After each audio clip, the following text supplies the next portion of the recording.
Welcome back, Summit Esports, to Game 2 between 1K Dynasty versus Sprinklers Tinklers after a dominating performance from 1K Dynasty. I'm your favorite moderator, Gargoomba, and with me again is Cherry J. And we're already starting draft for the Game 2 in Draftful.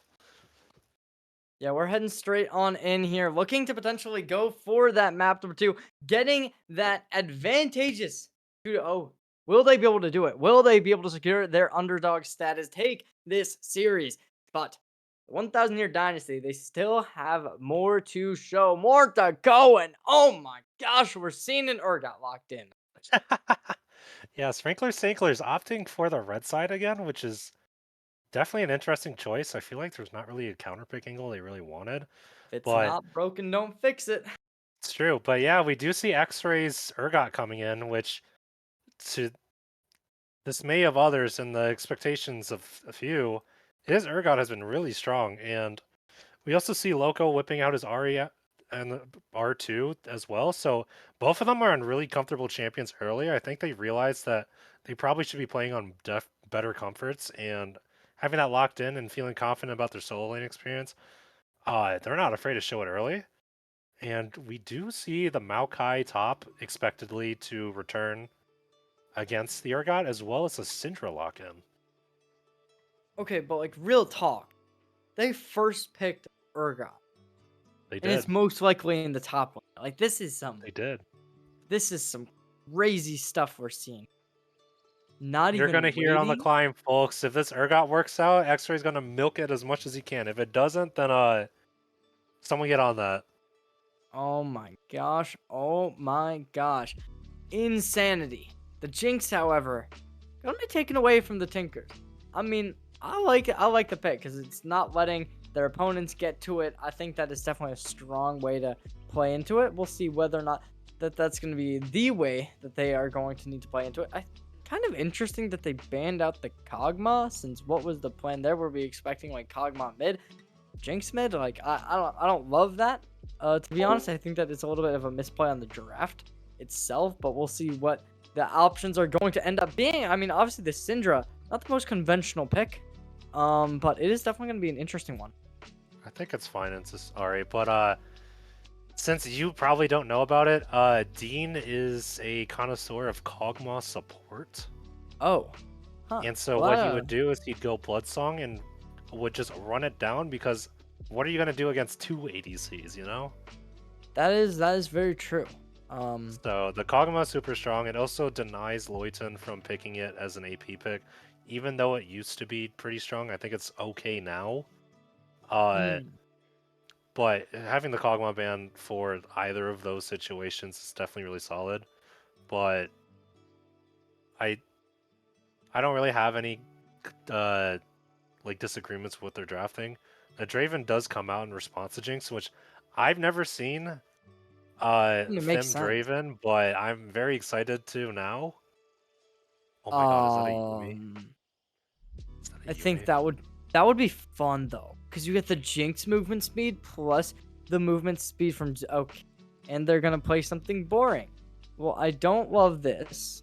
What do It's you very mean? conventional. It's boring. It's more interactive than Yumi. Okay, but you can go so fast with it.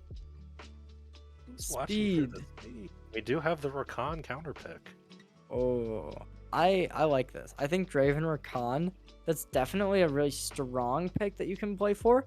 We'll see whether or not that's going to be something that can really work. I mean, I don't know. Rakan, like, it's definitely one of the more interesting supports in the game. So we'll see definitely how that's going to really apply themselves into this kind of draft where you're playing against this Braum and Jinx in the bot side. They did leave SK EVAP Shinzao up, which is a very strong proponent for most of 1K Dynasty's victories, I feel like. SK EVAPs has performed extremely well in Shinzao in the past few series.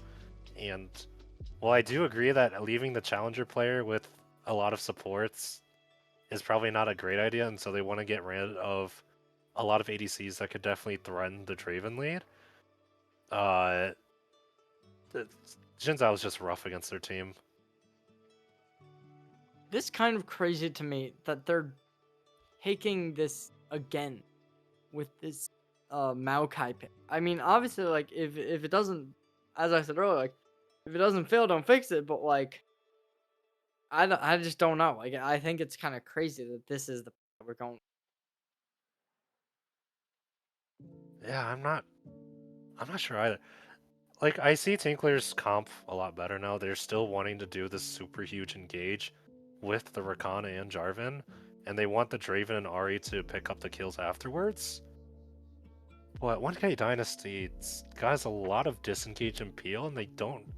If Jarvan and Rakan don't get on the Jinx, she's just free hitting for the rest of her time there. So, we'll figure out who it is. Yeah, what Who I'm do really you excited. have your bets on?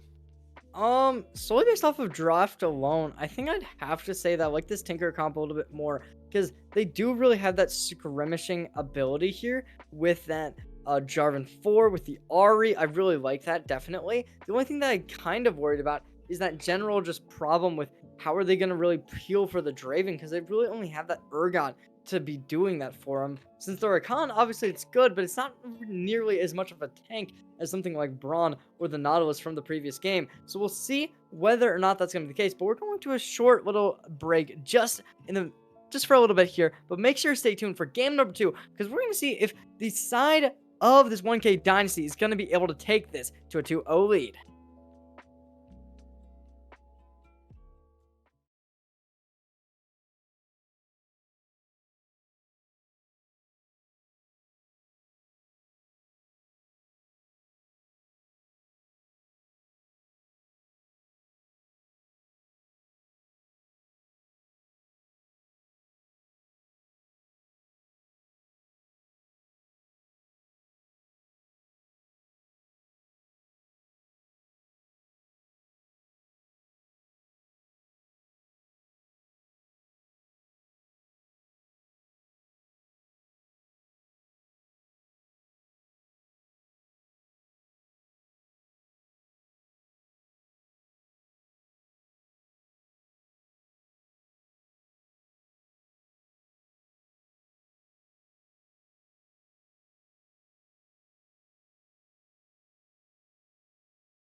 Clouds move closer, but with a deepest red. Oh, beneath them we look on. When they part comes the hatred they bring.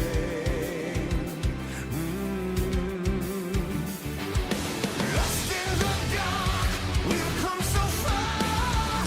Another step to rid the pain. Go and be counted till your last day. 'Cause only nightmares break their face. So stand upon these fallen men.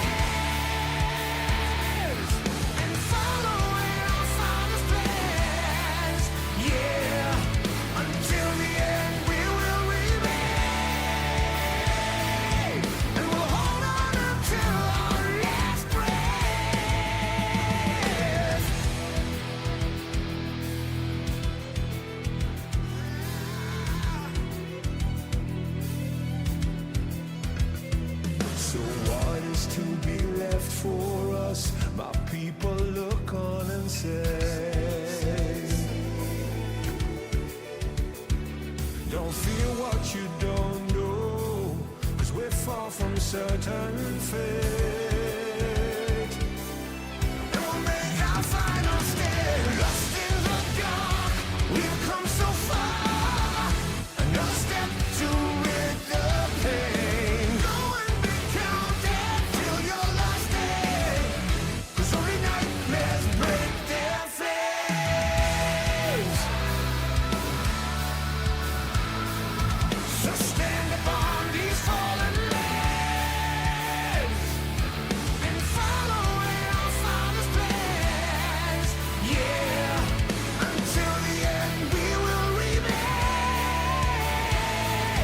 and we'll hold on until the last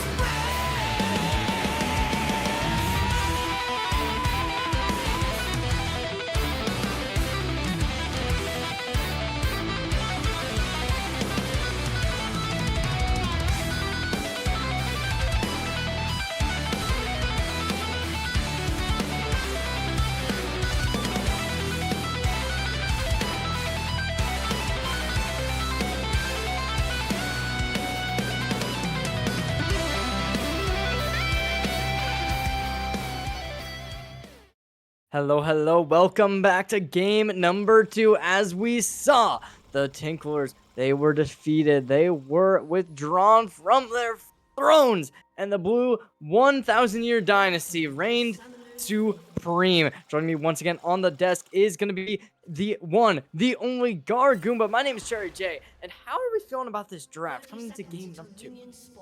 I did discuss it a little bit during the draft, but I really like Sprinkler's Tinkler's comp a lot more now that they have a more well-defined way of how they want to play these fights out.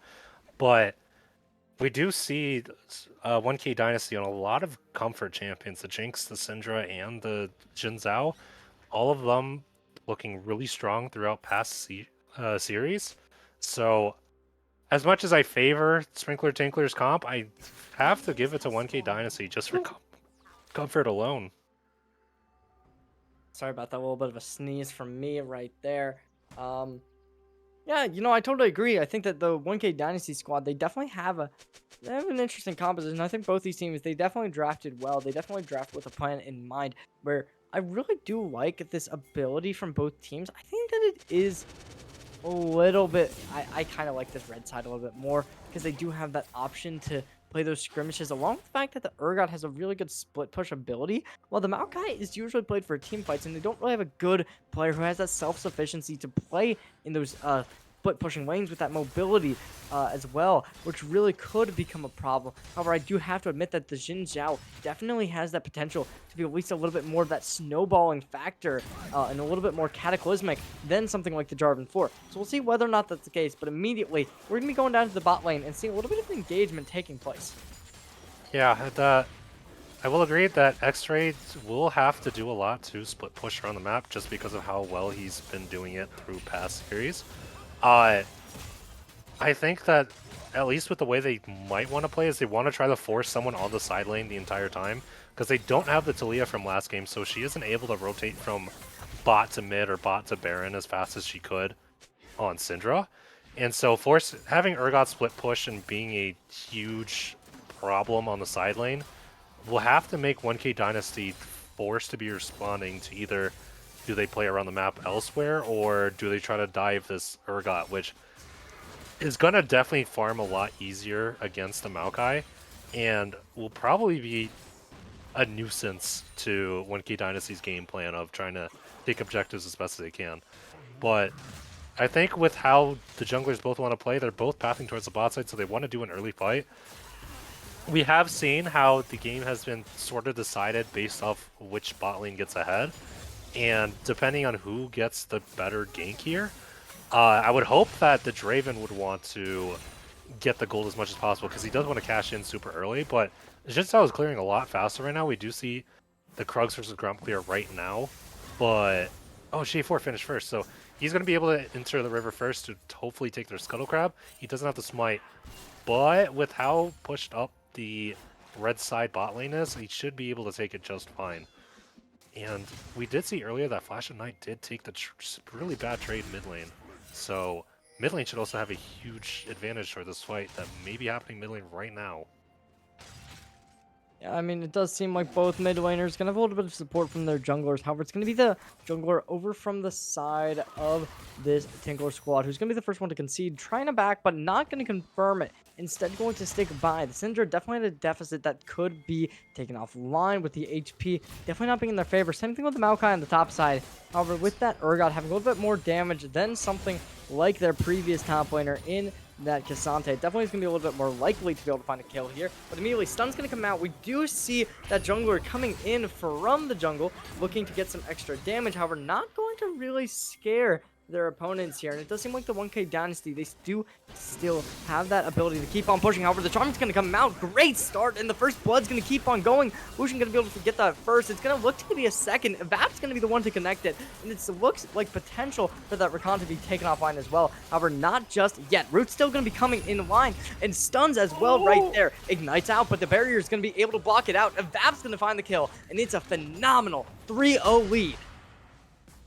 Oh my god, that was so well played. If you didn't see on the map, the Xin Zhao wrapped immediately from Scuttle towards the road that's right next to Raptors. And so Loco Poco didn't have any vision of him and was forced to flash out of River because he took a really bad trade.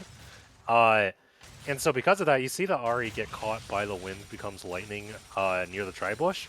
And that just snowballed from there. Loyton got his Get Excited passive and was able to secure the kill. Oh my god, Urgot Pain. Another solo bolo classic for X-Ray. But yeah, Jinx was able to do exactly what she did last game. She was able to proc her passive and get a bunch of gold off of super early kills. Yeah, I think we understand why X-Ray wanted to first pick the Urgot now. A phenomenal masterclass performance, looking to potentially make this Ahri overextend. With Braum playing pretty close to the jungle, however, that could just be an idea to get some more vision over towards the Dragon, which could be their first ideology to try and go for it. As we see, the Jarvan 4 is going to also be near that. Void Grubs are not going to be opted in for. No objectives are going to be contested just yet. We still do see a little bit of mid pressure as well coming in from the Xin Zhao, looking to potentially find some there, clearing out the Raptors first. We'll see whether or not they're going to go for it after this. That's going to be the question, trying to get that gank up towards the mid lane. The Ahri definitely has a little bit of self-sufficiency, especially at that level 6 when you get those extra dashes. We'll see whether or not that's going to be the case, though, because immediately we are going to be seeing that extra engage over towards mid with that Ahri and Syndra both looking to potentially take some kind of advantage with the Jinja, or sorry, not the Jinja, the Jarvan 4 playing close to it. Yeah, we do see him wrapping up towards his bot wave, and Loco Poco is ulting in. Yeah, and that is going to be secured kill right there. A phenomenal play. Looking to potentially get out. Not going to be able to happen. Diving away. Flash of Night's going to be taken offline. And there's the stun. Vap's going to find the trade. And they want more. They're not going to concede that one kill to be a solo. And they're going to allow at least a trade. Yeah, huge fights, or huge advantages coming out from both sides, from mid lane and from bot lane. Unfortunately, while we do see Flash Knight does go over to Sprinkler because Loco did get stunned by the Syndra E. We also see that Xin Zhao was able to lock down the Rakan thanks to the Braum stun, and it was just super unlucky. It's definitely not looking great for the Sprinkler Tinkler's bot side, considering that they want the Draven to be ahead. And now that he's behind, it's going to be really rough for him to play the game throughout the rest of the match. So we'll see what happens. Super Mega Death Rocket comes out mid lane. Uh-oh. Oh, there's potential for this kill to come through. The Braum's going to try and go in, but it's Flash of Night to be able to connect the kill. A phenomenal performance. Able to get 2 assists on it. Mega Death Rocket definitely going to be a phenomenal tool there to really be able to secure that. Red team is going to be able to get the grubs, giving 1K Dynasty a little bit of a similar game to their previous one, where they kind of conceded the grubs in exchange for something else. Jarvan ult is going to come through. However, Vaps is going to be the one to secure the kill.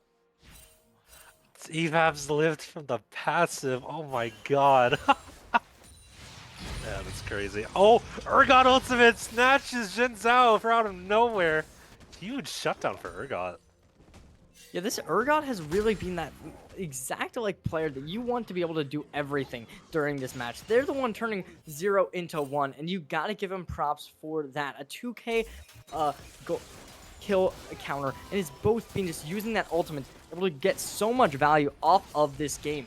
Can they continue it? Can they bring this forward? That's going to be the question. Realistically, I think the answer just has to be yes. It does seem like they might be building towards a Trinity Force, which I do really got to give props to. They want to be able to carry this game because right now they don't really have any players that are really going to be able to do that, besides potentially that Jarvan 4. However, you look at the opposing side of this 1K Dynasty squad, their Jinx is doing a very similar thing to what they did last game. They get hurt early, they look to scale, and they do just that. However, with the Urgot and Jarvan 4 and Ahri all having potential to shut them down, this could definitely be a different game if it does come to it. Now, we are going to be seeing this bot side. They're going to be able to take advantage, and they're going to be able to secure a lot of minions looking to crash this wave. Yeah, we do have the Dragon up for 3 minutes, so unfortunately they aren't able to play for an objective bot lane. But you see how this aggressive this Ahri and Jarvan are in their map. They want to try to get this bot lane to collapse for a tower dive as soon as possible and get this Draven ahead. As we do see this plan probably coming into action as Rakan tries to go in, but is unable to find anything. The Urgot is opting towards a Black Cleaver rush, which I think is fine, as Urgot, or the Maokai is trying to build Tabby as much as possible, and they do catch out the Xin Zhao as SK Evap's goes down a Loco. Yeah, great comeback. Looking at more. Double Airborne's going to come out. Dash come through from the Rakan. Ahri's at a very low HP. They need to get out. Ulting out from the Rakan. Going to be able to get out of position. And it's going to be the same thing. Jarvan 4 playing a little bit too aggressive, but not going to be called out for it. A great comeback. Trying to bring it forward. Shutting down the Xin Zhao once more. A 2K, 2 kills onto them after they had a 4-kill lead. They're definitely going to be starting to kick themselves now. Yeah, that's a huge catch for them, especially trying to get the Xin Zhao slightly behind, considering how much of a snowball lead he had. Unfortunately, Thim wasn't able to join that fight at all, so he doesn't get any of the gold from it. But any lead is a good lead, as they catch out the Jinx with the Rakan Grand Entrance, and Jarvan ultimate comes out. Oh, not going to be baiting out the flash just yet. Instead, they still stay in. Almost able to take out the first onto the Rakan, but they're going to be able to do it. The Ignite is strong, and it is going to be that perfect power play. 2v2 situation incoming, but there is going to be a third right around the corner. And with the amount of players who've just been backed out, Vap's going to be the one to find the kill. Teleport's coming in. Urgot's going to be in the field. However, Airborne comes through, forcing the backup to come play. And it's stun. It's going to be a second stun, and it's a shutdown. A phenomenal masterclass performance, despite the comeback that seemed in order with the Urgot shut down. Black Cleaver no longer available. It's going to be this turret that's going to be the thing to fall. Yeah, SK Evaps didn't like that didn't like that red side invade, so he took it personally and went bot lane immediately. We did see Tinklers try to take as much of advantage as possible by getting the Jinx caught out, but they took way too much damage, and unfortunately Thim was trying to wait out the Braum passes, so he didn't look too eager to fight at that moment, which may have been the downfall for their team. The Rakan did end up dying to the Ignite, and so because of that, Luyten was excited for a very long time to get as much damage as possible, and was eventually able to catch out both them and a teleported Zexray, which now that X-Ray teleported, he lost quite a bit of gold. I'm pretty sure the VLN got at least 2 waves and a plate up topside, which, considering how far behind he was at the moment with just Tabbies and a tier, he should be able to get a lot more out of this. We move over to the bot side here, potentially looking to play for the Dragon, spawning out in 17 seconds. Will this concede? That's going to be the question. It does seem like the answer is going to be yes, with multiple players over towards this red side here. The Tinklers, they do look to be getting that 6 scrub advantage, and it does seem like that's going to be the case for them. And you go over to the bot side, we do see most, if not everyone, excluding the Maokai, over towards this Dragon. Everyone's going to start rotating over to it. We're going to be seeing this domination come through. Maokai looking to potentially contest the grubs, but instead is just going to be able to bait out that Jarvan 4 ultimate. Blue side takes the Dragon, and it's going to be very similar. Deja vu from the last game with the 1K Dynasty taking 2 Dragons in a row. We're going to be seeing that Infernal Soul come through here, one of the more popular and one of the more strong Dragon Souls in the game. So we'll see whether or not that's really going to cause some problems here. With 2 players up towards the top side here, we do see a lot of damage potentially in play. However, this is Maokai, someone with a lot of survivability, so the Jarvan 4 and Urgot both have to be really careful. If they want to dive this, they need to make sure they're ready. And with the cannon wave here, they're going to be able to do just that. Grubstar coming in, able to get the knock up, not going to be able to get much off of that, trying to destroy the minions, but Root is going to be in play. A lot of people involved. Megadeth Rocket comes in, able to break the minions. Root comes through, but it's able to completely be dominated. And X-Ray finds the kill, but the entire team is back and ready to go, ready to rumble, and it's all just completely dominated. Stun comes in for the first. It's going to be backing up X-Ray, able to get out. It's going to be the Jarvan 4 to rotate away, but it's not going to matter with Avaps taken offline. No charm activated, and instead, despite pushing in, looking to get more, no kills will be found. Yeah, that was a huge gold swing. I do want to mention that while they were looking for this topside play, a minute earlier, SK Evaps and Flash of Night rotated bot side after the Dragon's take. So, as you can see, bot lane tower is destroyed, and them and Enderfridge were unable to catch the last two waves, and they're looking to try to kill him under tower. Oh my god, wait. No, the Draven doesn't get the cash out, but that still is a shutdown towards Sprinklers Tanklers, and Loco teleports behind to try to catch up Ludian as well. We got a Draven cash out, baby. Let's go. A phenomenal masterclass performance. Despite being down so much, it does seem like the side of the Sprinklers Tinklers, they have that superpower of never giving up. They bring it back, they take the lead, they have that goal almost equalized, only 200 remaining, and it's going to be equalized at this point. Only down 100 more, 200, it keeps getting bigger and bigger, but at this point, both sides, they already know exactly what they want. The Urgot potentially about to be found out here, but the Xin Zhao pushed up, unable to hit the first skill shot, but it still does seem like this 2v1 potential is going to be in play. Airborne comes through, looking to get even more, but the opposing jungler of the Jarvan 4 is in play. Getting that first ultimate down, unable to connect it, it's going to be difficult. Jarvan 4 no longer having that potential to isolate the Vix. It's going to be rough. However, X-Ray is going to be the one to find the kill. Maybe you back out, but with the TP in play, you kind of do need to really go for it here. X-Ray potentially getting taken offline here, but no, they are going to be able to back out just in the nick of time. Looks like the Recon able to engage really well, but there's going to be that immediate aggression, but it's going to be Flash of Night to take the kill, making the opponent respect your space. No longer having minions behind, though. There's going to be charm potential. However, it's going to be the blue side to take the turret in the mid side. We'll see whether or not that's going to really lead to any more big snowballs. It does seem like they're going to keep on going for the mid tower. However, it's going to be no more engages. Yeah. Even though we're making all these plays towards topside, which they kind of want to because the Urgot is the real carry threat for Sprinklers Tanklers, they're losing so much across the map thanks to Loyton and Big Dummy's macro. They're taking mid tower, they're taking bot tower, they're taking a lot of gold throughout both of these lanes. And even though it does look like it's favorable fights towards topside, Loyton is getting so much gold off of this, and I'm not sure how they're going to handle it once he backs, because we see that he's about to buy the man, what I literally just saw Yuntal's Wild Arrows, and a 2-item Jinx in this stage of the game when it's not even Baron is going to be super difficult to try to kill. Especially now, look how much Urgot's getting chunked off of this Jinx before she even has that top gold. And it looks like they might be fighting towards this red side, blue side. They're not really doing it. They're both looking to recall. They both have a lot, or Big Dummy and Loyton have a lot of gold. And even though Loco Poco is able to return a tower topside, I'm not sure it's going to be enough gold to put them back. We do see the gold differential is just under 1k in favor of 1k Dynasty, but it's going to be super difficult to fight if they don't kill this Jinx and Syndra as soon as possible, considering how much gold they're behind.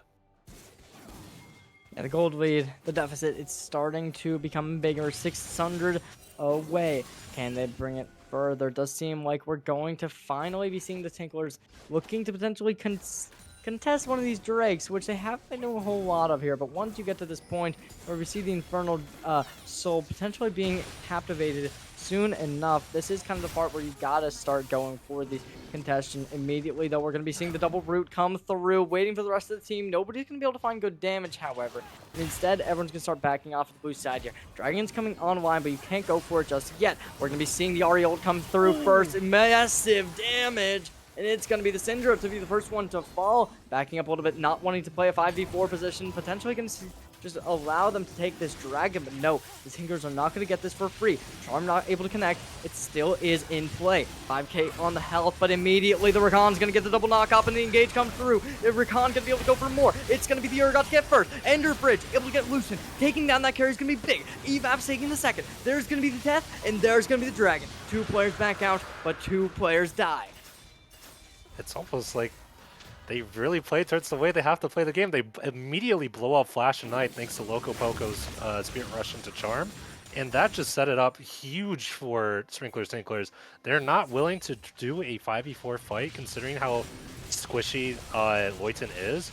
And once that Ahri Charm and Rakan engage landed on the latter half of that fight, it was just clean pickings. You saw that Jarvan and Urgot immediately doing their thing and engaging as to follow up against the Jinx, and she got blown up instantly.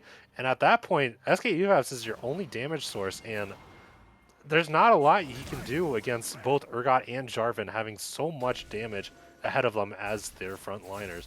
And with this, they're able to secure the dragon, and they're looking to possibly do this bot tower. No, actually, Loco Poco's looking for the reset. But thanks to these reset timers, 1K Dynasty is running up and trying to smash his Rift Herald as fast as possible. I don't know if Sprinklers Tinklers wants to contest this. Contesting definitely would be rough, but the Rift Herald will be conceded immediately, though Jarvan Forward comes into play, but they're going to be the ones trapped. Lucian with a big bomb, gonna take down Sprinkler. The Mega Rocket's going to be exactly what you want. Ender Bridge potentially getting taken out here, but no, they're going to be able to back up under the turret. Minions going to start being broken. They don't want to back off just yet. Herald comes through, forcing Ender Bridge to stop the back. There's going to be the next little bit of damage. It does seem, despite the tides turning, it still is going to be the game of the 1,000-year dynasty to keep up the pressure. They want to go for more. They got minions pushing, but not a whole lot of them. There's going to be the Herald connecting onto the turret, looking to bring it down. Can they crash it? That's the question. Needing the X minions to start this engagement, but no, they're just going to back up. Not wanting to take engagements just yet. They still are down gold. Of course, 4 or 5 players towards the top side. Definitely going to be bad for this red team to really try and spread throughout the map without wasting a lot of time. They might potentially want to go for this Baron, however. With the wards getting placed on it, they're going to know exactly when the 1K Dynasty will want to take an engagement on that. Yeah, that Jarvan force was extremely insane. I mean, the Rift Herald was already taken, and he doesn't really have any follow-up because the only person that was next to him, I'm pretty sure, was just the Rakan. So, attempting that without any backup was certainly a questionable move, because not only does that snowball into a death for Sprinklers Tinklers, they just take that Rift Herald and start running a top lane. Rakan doesn't have flash, so he's not able to make any crazy plays anymore. And even though they do trade it for the Xin Zhao flash, I mean, Xin Zhao doesn't really need the flash at this point. He just needs to his wind becomes lightning, and he'll be able to basically have a pseudo flash anyways. So this was definitely the gold swing that they want for 1K Dynasty, especially now that the first tower went down, as well as damaging this tier 2 tower for top lane. So Sprinklers Tinklers definitely aren't going to be in as much of a comfortable position as they were earlier. And they do want to have X-Ray towards his bot side. I did talk about this earlier. He wants to try to be as much of a menace towards bot lane because he wants to force 1K Year Dynasty to have a member to match him. And depending on who that member is, it could be super impactful to Sprinklers Tinklers when they try to take a fight towards the top side. Especially now that this Baron is up, I don't think any of them want to look towards a 22-minute Baron, unless, you know, one of them are just crazy.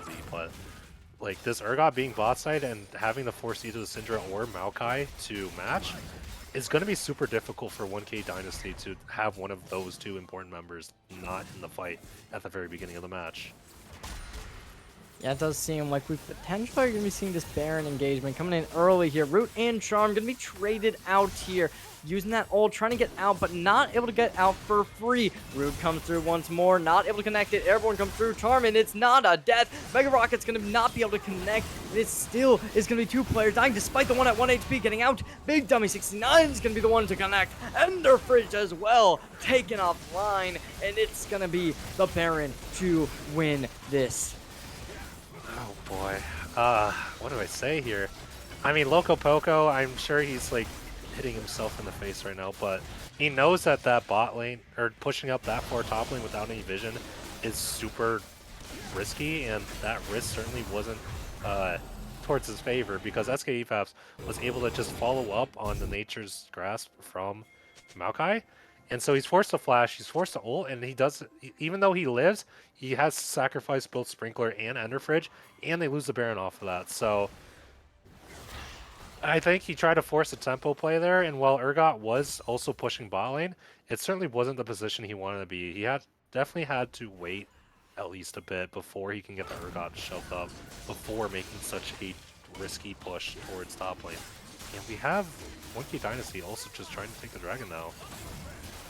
A lot of utility getting utilized here. Tools being expended. Not going to be able to have these for the end of the engagement. Does seem like the hostile tag cover is going to be into play, and it's a massive advantage. Stun comes through. Rakan almost getting taken down, and Lutin's going to be the one to do it. Stun comes down onto Sprinkler. Going to be able to find the kill. It's going to be traded out. Jin Zhao no longer the board. X-Ray doing the Lord's work right now, finding each and every kill they so desperately need. Not able to find more than that, though, in the next dragon going over towards the blue side here, and it's going to be the 1,000-year dynasty to reign supreme. X-Ray in a 1v2 situation, looking to get more. Stun comes out along with the airborne, able to connect it. The Ahri the next one, but not gonna be happening. It's still the Draven to win this fight, taking that next kill, but they still lost the dragon, and them looking to get something here, but it's not gonna happen. It's just gonna be the bottom turret to be conceded, and the Jinx destroying it, needing to back up though with 3 players on their back foot. Yeah, that was definitely a crazy force for Sprinklers. I do understand that though. They don't want to try to give the soul point towards 1K Dynasty. And while they do pick up Voids in here, he does trade both the tier 2 bot lane and the inhibitor tower bot lane. So his death there is, even though it hurts, it's got a lot of advantages and is opening up the base against Sprinklers. We do have the Draven cash out, which, you know, bless up, thank God. But I don't think it's going to be enough for Draven to start carrying this game, because we have, you saw what Syndra was doing. If she had ult, that Draven was dead to rights, but luckily he doesn't have ult, and so he was able to live. But it's going to be super difficult for Sprinklers. Even though the kills are relatively even, the gold is not. And Loco Poco's, his charms have definitely been a little hit or miss so far. When they do hit, they have been super game-changing, but when they don't, they're also super game-changing. So, depending on how this next fight plays out, this could be a huge swing in gold for Sprinklers, or it could be the game for 1K Dynasty. We'll have to see, depending on what they fight for. I believe Baron and Dragon are going to be up at the same time, and it looks like they want to try to establish top vision control for 1K Dynasty here. Yeah, we're going to be heading into potentially the final fight of the game here. Early damage comes out. Going to be in the flank, however. We do see the Urgot and this Jin Zhao. Oh, the Jarvan 4! Wu-Ten takes him out, though. Not getting much. There's going to be the ult coming in from this Jinx, and it's going to be the shutdown coming in, trading out the mid laner. It's going to be the phenomenal work, and it's them to get even more. X-Ray gonna be able to find out evap, but it's just an absolute annihilation, and it's the Braum to fall next. Last alive is gonna be the top laner in this Maokai, but there's not much they can do against the absolute force, which is this phenomenal squad we're seeing right in front of us. Yeah, I might have spoke too soon. Maybe the shutdown was super important for Draven because he cleaned up house there. Sprinkler caught him in a 4-man Cataclysm, and none of them had the flashes to get out. So Loco Poco and them were able to just free hit into a, you know, basically a pen of trapped chickens. And we did also have X-Ray dueling VLN and SK EVAPs later near the top side of that fight. And not only did he pick up SK EFAPs, he was also able to fear the Maokai off of him, and so Maokai was not able to do anything there. So huge tempo for Sprinklers. They're starting to get their lead back, or at least it's even right now, but it's looking really good towards them, especially now that Draven has 3 items. He's looking towards his Bloodthirster soon, and we do have the Ahri building towards the Shadow Flame as well. So all of these items getting together, as well as this Jack Show coming out for the Urgot, they're looking much more solid compared to their game 1. And they might be looking for a catch. Their Sprinkler Tinkler does go in. Oh, the Blasco play! Oh, we were talking about the potential there, but it does seem like there's going to be a big scrap. Him able to find the first, taken off on the Braum. Can they get more? It does seem like X-Ray is going to be the next, taken off on the bot lane. The most impactful player in the lobby. Next is the jungler with the Xin Zhao offline. Evaps no longer having any opportunities. It's going to be all up to the Sprinklers Tinklers to close it out here and now. That Blasco play was insane. Oh my god, wait, that was so smart. Not only did he launched VON towards their team, and he has no way to escape that. He tries to burn a flash, was unable to get anything out of it. And Syndra wasn't at that fight either, so it was basically just going to be a 3v5 for Sprinkler Tinkler, and they took that in stride. Then was able to get the first blood. X-Ray got a double fear after killing VLN with his ultimate, and they didn't have any damage. Loyton was killed immediately. SK Evas was followed right next. They're taking this huge swing, like, in stride, and they're looking to take this Infernal Drake to hopefully stop the bleeding that they had earlier. And Honestly, I think that they could have just gone for Baron and won this game, but it does seem like there's going to be another fight. But a bit of poke damage coming down onto everyone with the Mega Rocket. A phenomenal play. Potentially going to be able to call anybody out. No, but no. No Roots are going to come out with Maokai ult. Sun comes in. Roots going to be the next thing to go, but an Engage coming in, countering it. Double Charm going to be available. Sun comes through onto the opposing of the Syndra, and it's going to be phenomenal. X-Ray finds the Braum. It's going to be phenomenally done by Enderfridge as well, taking down everyone. Lucian going to find one, but all they're going to find is the one. A double kill coming in from them, and it's just over. Nothing left. Nothing to contest. A 5K's been reached, and it's just done. 19 to 27. A lead was once in play, but we're going to map number 3. oh my god, dude, these fights are insane. Like I said, Loco Poco Charms, when they hit, they're game impacting, and that definitely impacted the game. They were able to catch out Xin Zhao super easily, and thanks to Urgot getting the execution off on SK Evas, he was able to fear both Flash of Night and Loyton. That's both their damage sources. And so they were able to just shut them down immediately and just take that game super easily. Sprinklers, Tinklers, taking it back in fashion, looking to become the best in the lobby. A phenomenal job done, a phenomenal team effort, evening this series 1-2-1. Can they bring forward map number 3? That's going to be the question, but we're going to be back with more content right after this break.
make yourself remember. Darling, don't look for me, I'm just a story you've been told. So let's pretend a little longer, 'cause when we're gone, everything goes on. You were staring at the window, and I said, I wanna take you to the sea. And when I'm better, we'll do everything. I gotta stop making promises I can't keep. But if I was gone tomorrow, won't the waves crash on? Is it selfish that I'm happy as we pass the setting sun? Someday I'll be overcast, but you won't have to cry, 'cause we'll do the grieving while I'm by your side. I said, don't try to make yourself remember. Darling, don't look for me, I'm just a story you've been told. So let's pretend a little longer, 'cause when we're gone, everything goes on.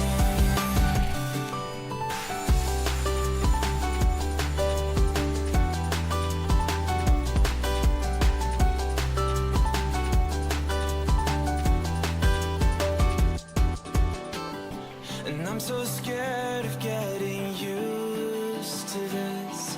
All the vines that keep you tethered in your room.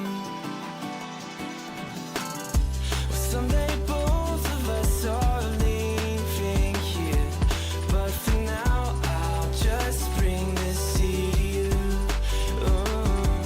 Will you meet me in the daylight like we did before? Then I felt you on my shoulder, and you weren't suffering anymore. You said, I'm sorry that you worried, but don't apologize. I told you to forget me, but you stayed by my side when I said, don't try to make yourself remember. Darling, don't look for me, I'm just a story you've been told. So let's pretend a little longer, and when we're gone, everything goes on.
Welcome back, Summit Esports, to Game 3 between the 1K Year Dynasty and Sprinklers Tinklers.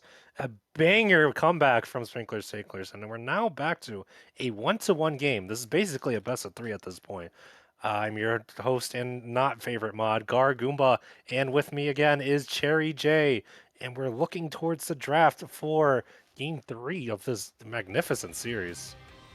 No, I gotta disagree with you there. Not about the magnificence, not about the magnificent series part, but about, you are my. Mostly because you're the only mod I know. So we're gonna go and we're gonna show a little bit of love to everyone's favorite mod, Gargoom. Everyone, say we love you. You know, we all got to show our support, our love. We're gonna be seeing this Urgot banned out though.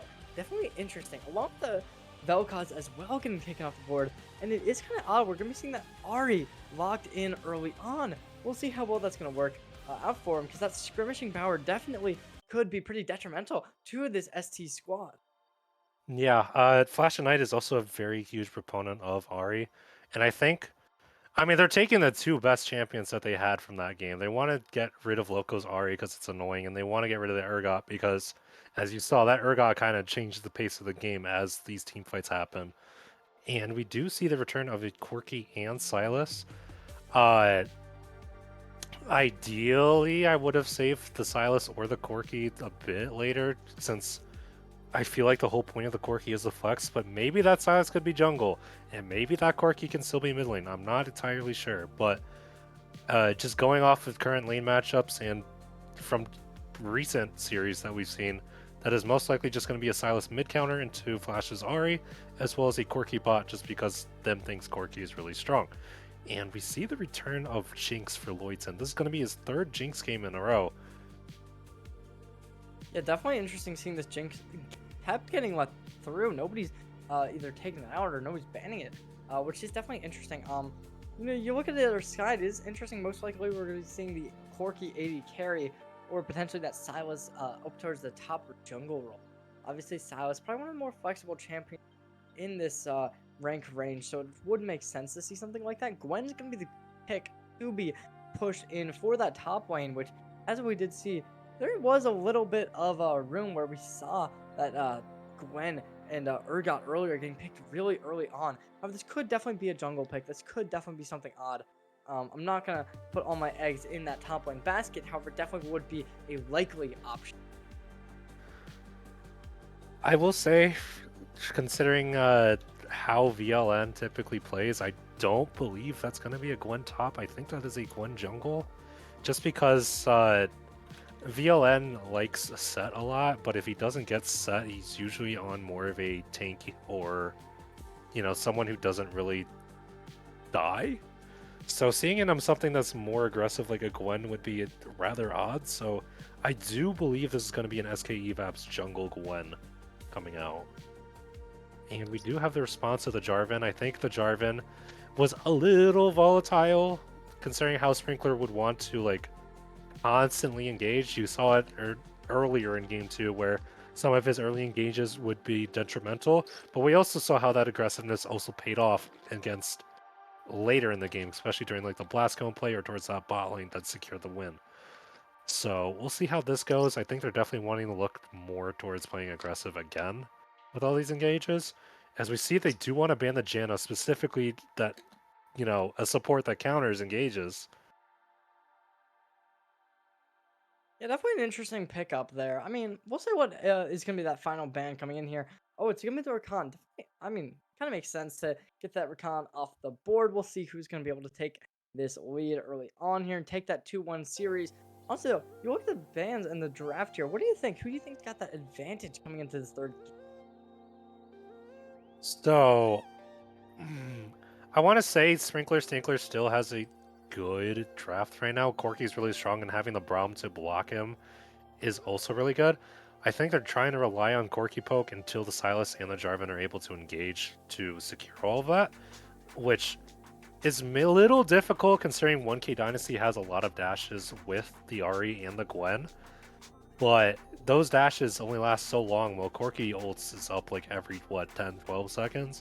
There's only so much they can do before that fight turns around towards their favor.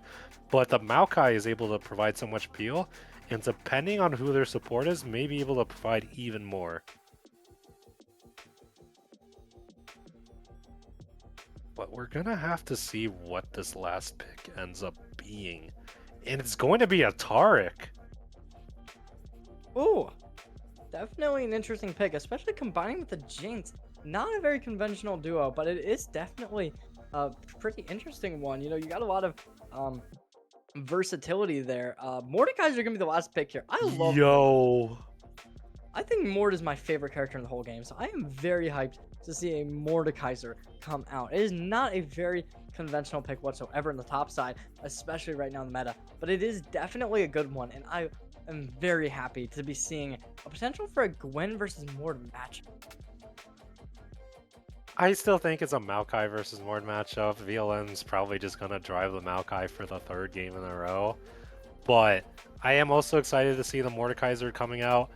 The Taric is also a really interesting pick. I also think it's really solid. Just, you know, his ultimate's able to disable any sort of engage once it goes off, and it's basically lasts just as long as a Jarvan Cataclysm. So who knows what Sprinklers are going to be able to do once that ultimate comes out.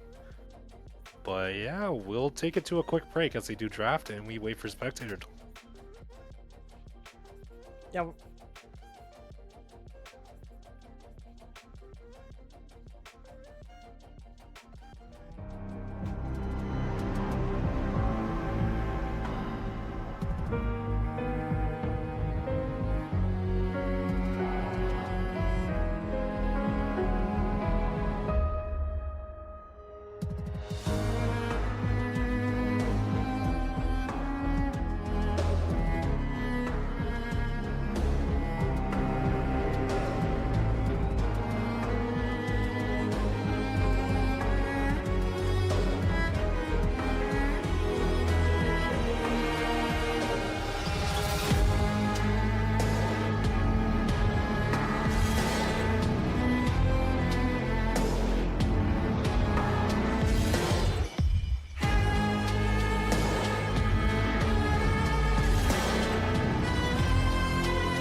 Welcome back, ladies and gentlemen. We're coming in with game number 3, looking to take this lead and run with it. Sprinkler Tinklers, despite being down in game number 1, came back game number 2, looking to tie up the score. Can they take this lead and run with it? As we see a lot of similar pinks throughout the rest of this game, besides that top lane, and potentially in the supports here. We got that Jinx, we got the Braum, we got the... Both the mid laners have been played before, and both the junglers have been played in this game. And, the only differences are that double A... Oh, wait, never mind. I'm completely dumb. We're seeing that Gwen jungle come out. Definitely an interesting pick there. I did say it was an SK Evap's jungle, or Gwen jungle, because I don't think VLN would ever want to play Gwen. So, I'll take him at +1 to my own record. But yeah, it's definitely a lot of interesting matchups. It's going to be a huge slap fight topside, as per usual. It's going to be super aggressive mid lane, and it's going to be another bloodbath bot lane. So, it's really just a matter of who gets this lead early again. Both games so far, Loyton and Big Dummy have proven to go on top of Enderfridge and Thim in the early game. So, is that going to repeat again, or is Thim and Enderfridge going to be actually taking a lead this time? Oh, we'll have to see. But there's not going to be too much to look for. I feel like the main plays for both of these teams is they want to try to look for bot side to have it snowball as fast as possible. I think X-Ray is definitely going to win topside, while mid lane is also probably going to go more towards Loco Poco over Flash, but as we see before, anything can happen in these games, and both those players may end up at disadvantage, as we do see a huge trade bot side. Immediately in the bottom of the map, we're going to be seeing this blue side of the 1,000-year dynasty taking the loss when it comes to that HP at least. Damage coming out everywhere, though. Nobody's safe. Nobody's healed. It's going to all come down to those jungles. As we see, though, the Jarvan's going to be the first one to strike. Not able to secure any real objective, but the Airborne comes through. No flash, nothing, and it's the Jarvan to secure, but finished out by the turret just in the nick of time. That is a giant first blood for Sprinklers Tinklers, but trading 1 for 1 is not the angle you want to look for, as Sylas is gonna be kind of disadvantaged after that. I feel like he doesn't have the flash, so it's a dual flash down for Sprinklers Tinklers, and since he didn't have the gold lead, the gold isn't really going to affect him at all. So technically Flash of Knight's ahead of the lane. So Yeah. hopefully Sprinkler is able to convert his lead now with the pickaxe start to stronger fights early game, but there's only so much we can do, as Gwen is looking to take both of these scuttles as soon as possible, and Big Dummy is waiting at that blue river bush. Yeah, I mean, it's not the end of the world. There's a lot of gankable lanes as well with that Jinx and Taric. Probably going to be pretty easy to engage upon. Same thing with Maokai. Not a lot of real sustainability there before that level 6 when you get that Oldman. We'll see what happens, though. I mean, obviously, Engage coming in on the bot side here. Able to get a little bit of pressure. Not able to convert much damage, however.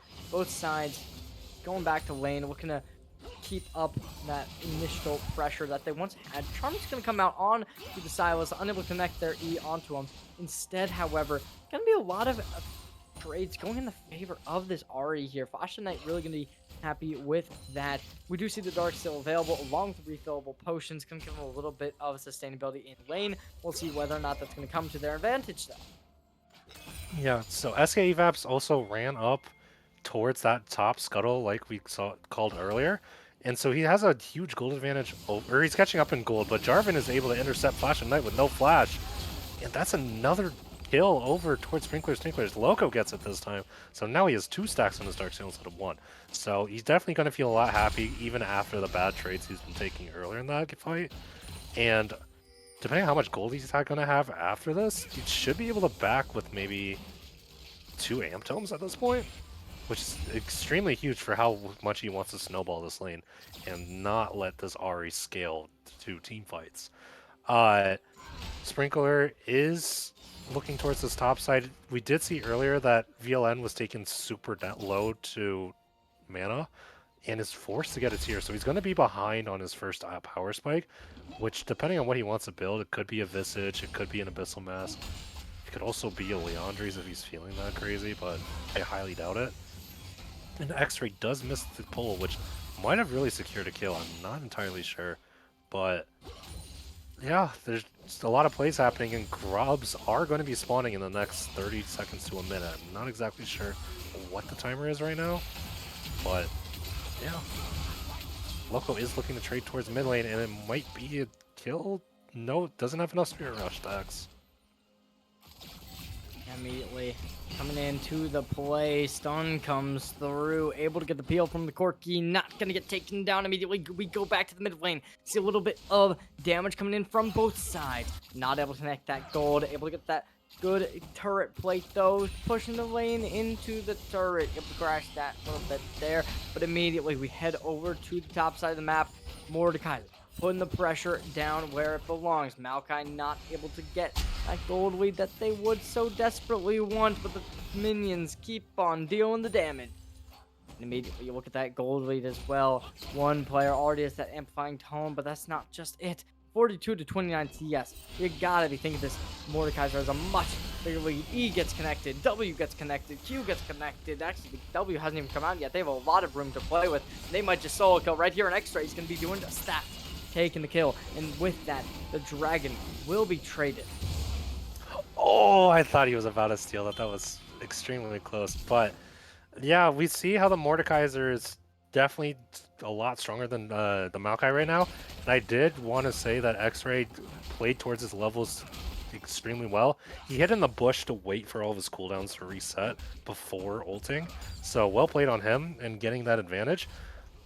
And even though they do lose the Hextech Dragon for it, which I think is probably the strongest dragon in terms of stats, we're looking towards the grubs, and I think that's a much better trade for Sprinkler Sinklers. I think with how their mid lane and top lane have been playing, they want to be trying to play for these early plates, and having as many early grubs as possible is definitely going to help to continue pushing that lead. But we're not entirely sure when this Gwen is going to be coming online. She hasn't really had any presence on the map, really. The only things that she did was invade towards her blue buff and wasn't able to get it, but she also secured the Hextech Dragon. But I want to start seeing her, you know, start putting some pressure in the lanes, because right now Jarvan's kind of running over the place with his tempo, and that's really not the game plan you should be allowing.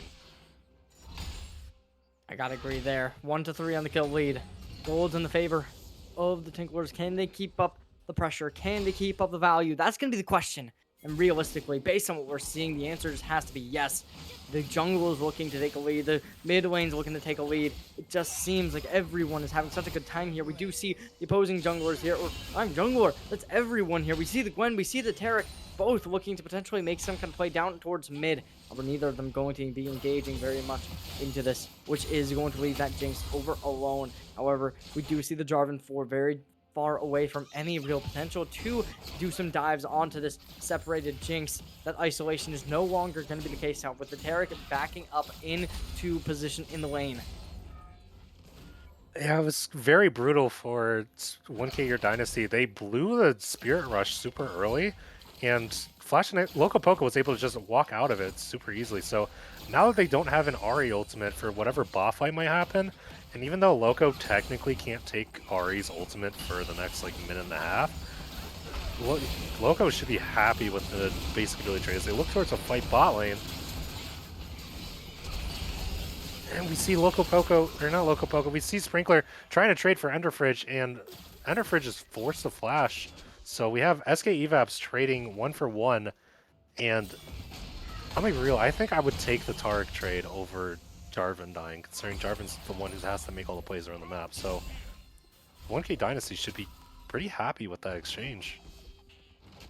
That is definitely true right there. We'll see whether or not that exchange could potentially lead to even more. E's going to be able to connect, pulling him in. Q's going to get that extra damage as well. Mordekaiser keeps on winning these trades, and they're going to be definitely happy with that. Taking out these minions over towards the bot side here. Then's going to be the one to secure that little bit of lead. Going to back off of the lane. Not going to allow the Jinx to be able to secure some more damage onto him. We do see the Jinx building that Kraken Slayer once more. We saw this earlier. We're seeing it again.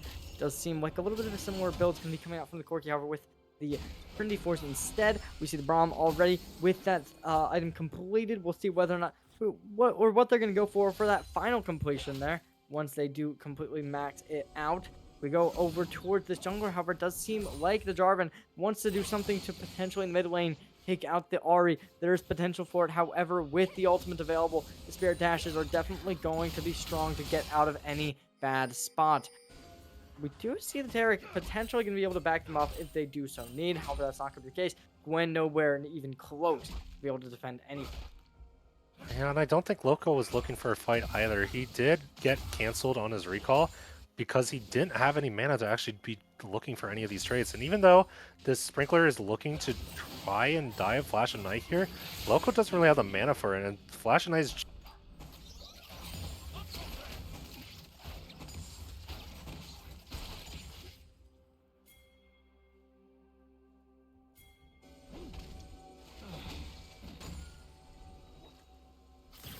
anything in, but we're going to be straight on back, looking to get even more, a little bit of a faster comeback than the previous time. We do see us back in. Void Grub is going to be on the board here. Nobody's going to be able to go for it just in the immediate future. However, there's Jarvan who is looking to get onto it, and potentially with the Sylas looking to do the exact same thing. Ahri might be able to catch him out, potentially going to be able to give that information up. It's going to be too little too late. The jungle is over on the bot side here. We do see the Braum and Corki looking to keep them away, which definitely is nice. We'll see whether or not they're going to be able to keep this going. They're going to go for the Dragon, conceding the Void Grubs instead without contention. They're going to go for this. But there is going to be the Braum looking to potentially find information along with the Maokai on the top side, going to try and get something here. Not going to be able to pick him off just yet. However, with some great informational plays, we're going to be seeing X-Ray finish off the kill. yeah, that Rylai's first item rush is super strong for Mordekaiser. And Maokai wasn't able to get out of that, so I do think VLN probably shouldn't have walked up that far to begin with, just considering that SK Evaps was trading for the second dragon. And knowing how Sprinkler plays, Sprinkler just wants to look for opposite plays on the map, and so he's just able to secure the 6 grubs. So kind of unlucky that VLN walked up and got caught, but at the very least, we trade for 2 dragons, and it's looking kind of solid for 1K Dynasty, despite the, you know, inherent disadvantages happening topside. I will say the Corki is starting to farm up a lot, even though the Triforce spike does come a bit later compared to Jinx's Kraken Slayer right now. Consider the fact that he also had a sideline for the tier. I think them is still in a gold lead right now, and Sprinkler is looking to complete this Gromp. Hopefully he wants to go for the bot lane play, considering that SK Evaps, depending on his tracking, he should know that SK Evaps is towards the top side. But there's a lot of vision for 1K Your Dynasty. I'm not sure if a gank is going to work. We do see him walking down towards bot side, but the ward's spotted and he's unable to clear it. X3's trying to run down VLN right now with the Rylai's. He might be able to, actually. Yeah, getting that extra slowing effect. Definitely going to be powerful, however, unable to connect the kill. Not able to find that out. It's going to be looking to just try and get back.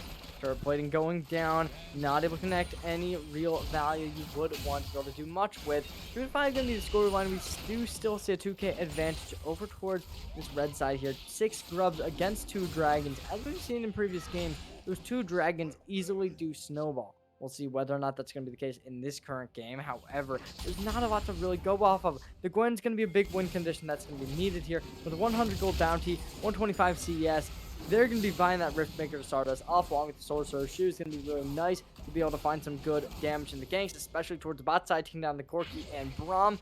We'll see whether or not that's going to be an option for them or if they're just going to have to keep on CSing and playing for their jungle. However, we're going to be seeing a Rift Herald play potentially come into action here with the Jarvan 4 and the opposing jungler, and actually just everyone basically. All the gang is up towards the jungling side here. However, that Jinx is going to be that one player who really is kind of necessary with that Kraken side and BF sword.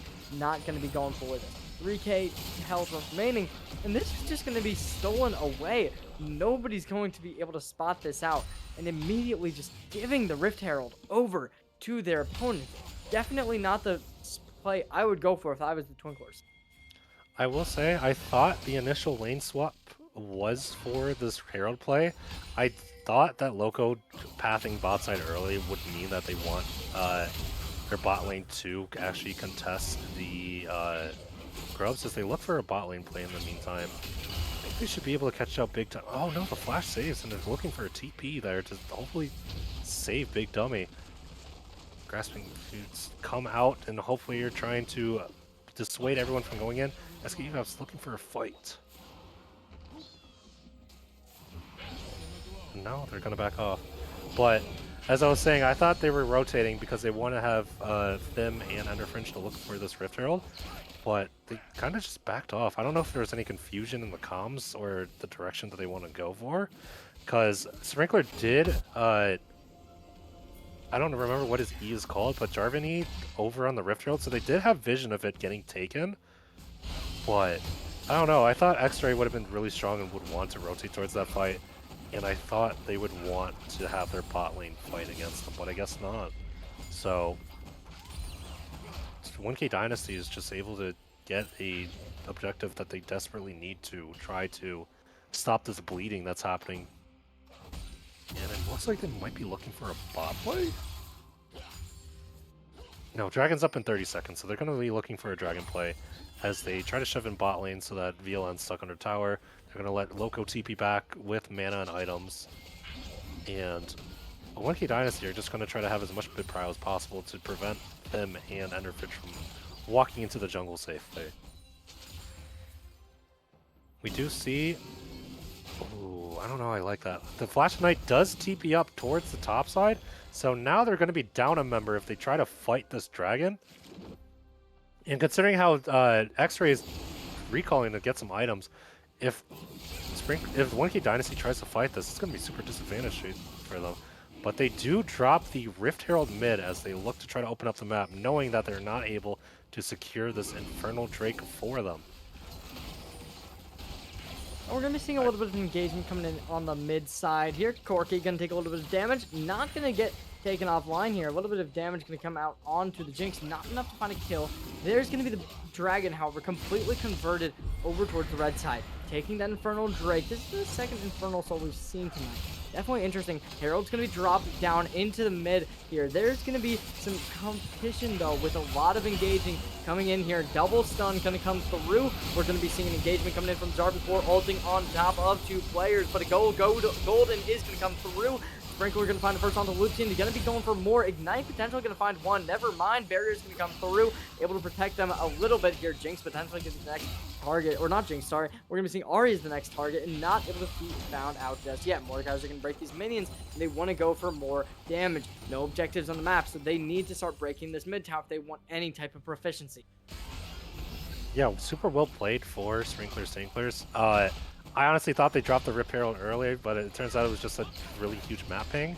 But they, even though the Rift Herald was crashed, they were able to collapse onto SK Evaps afterwards. And as we saw earlier, like Flash of Night didn't have TP. He was forced to Spirit Rush super early, so he didn't really have the ability to team fight for their team.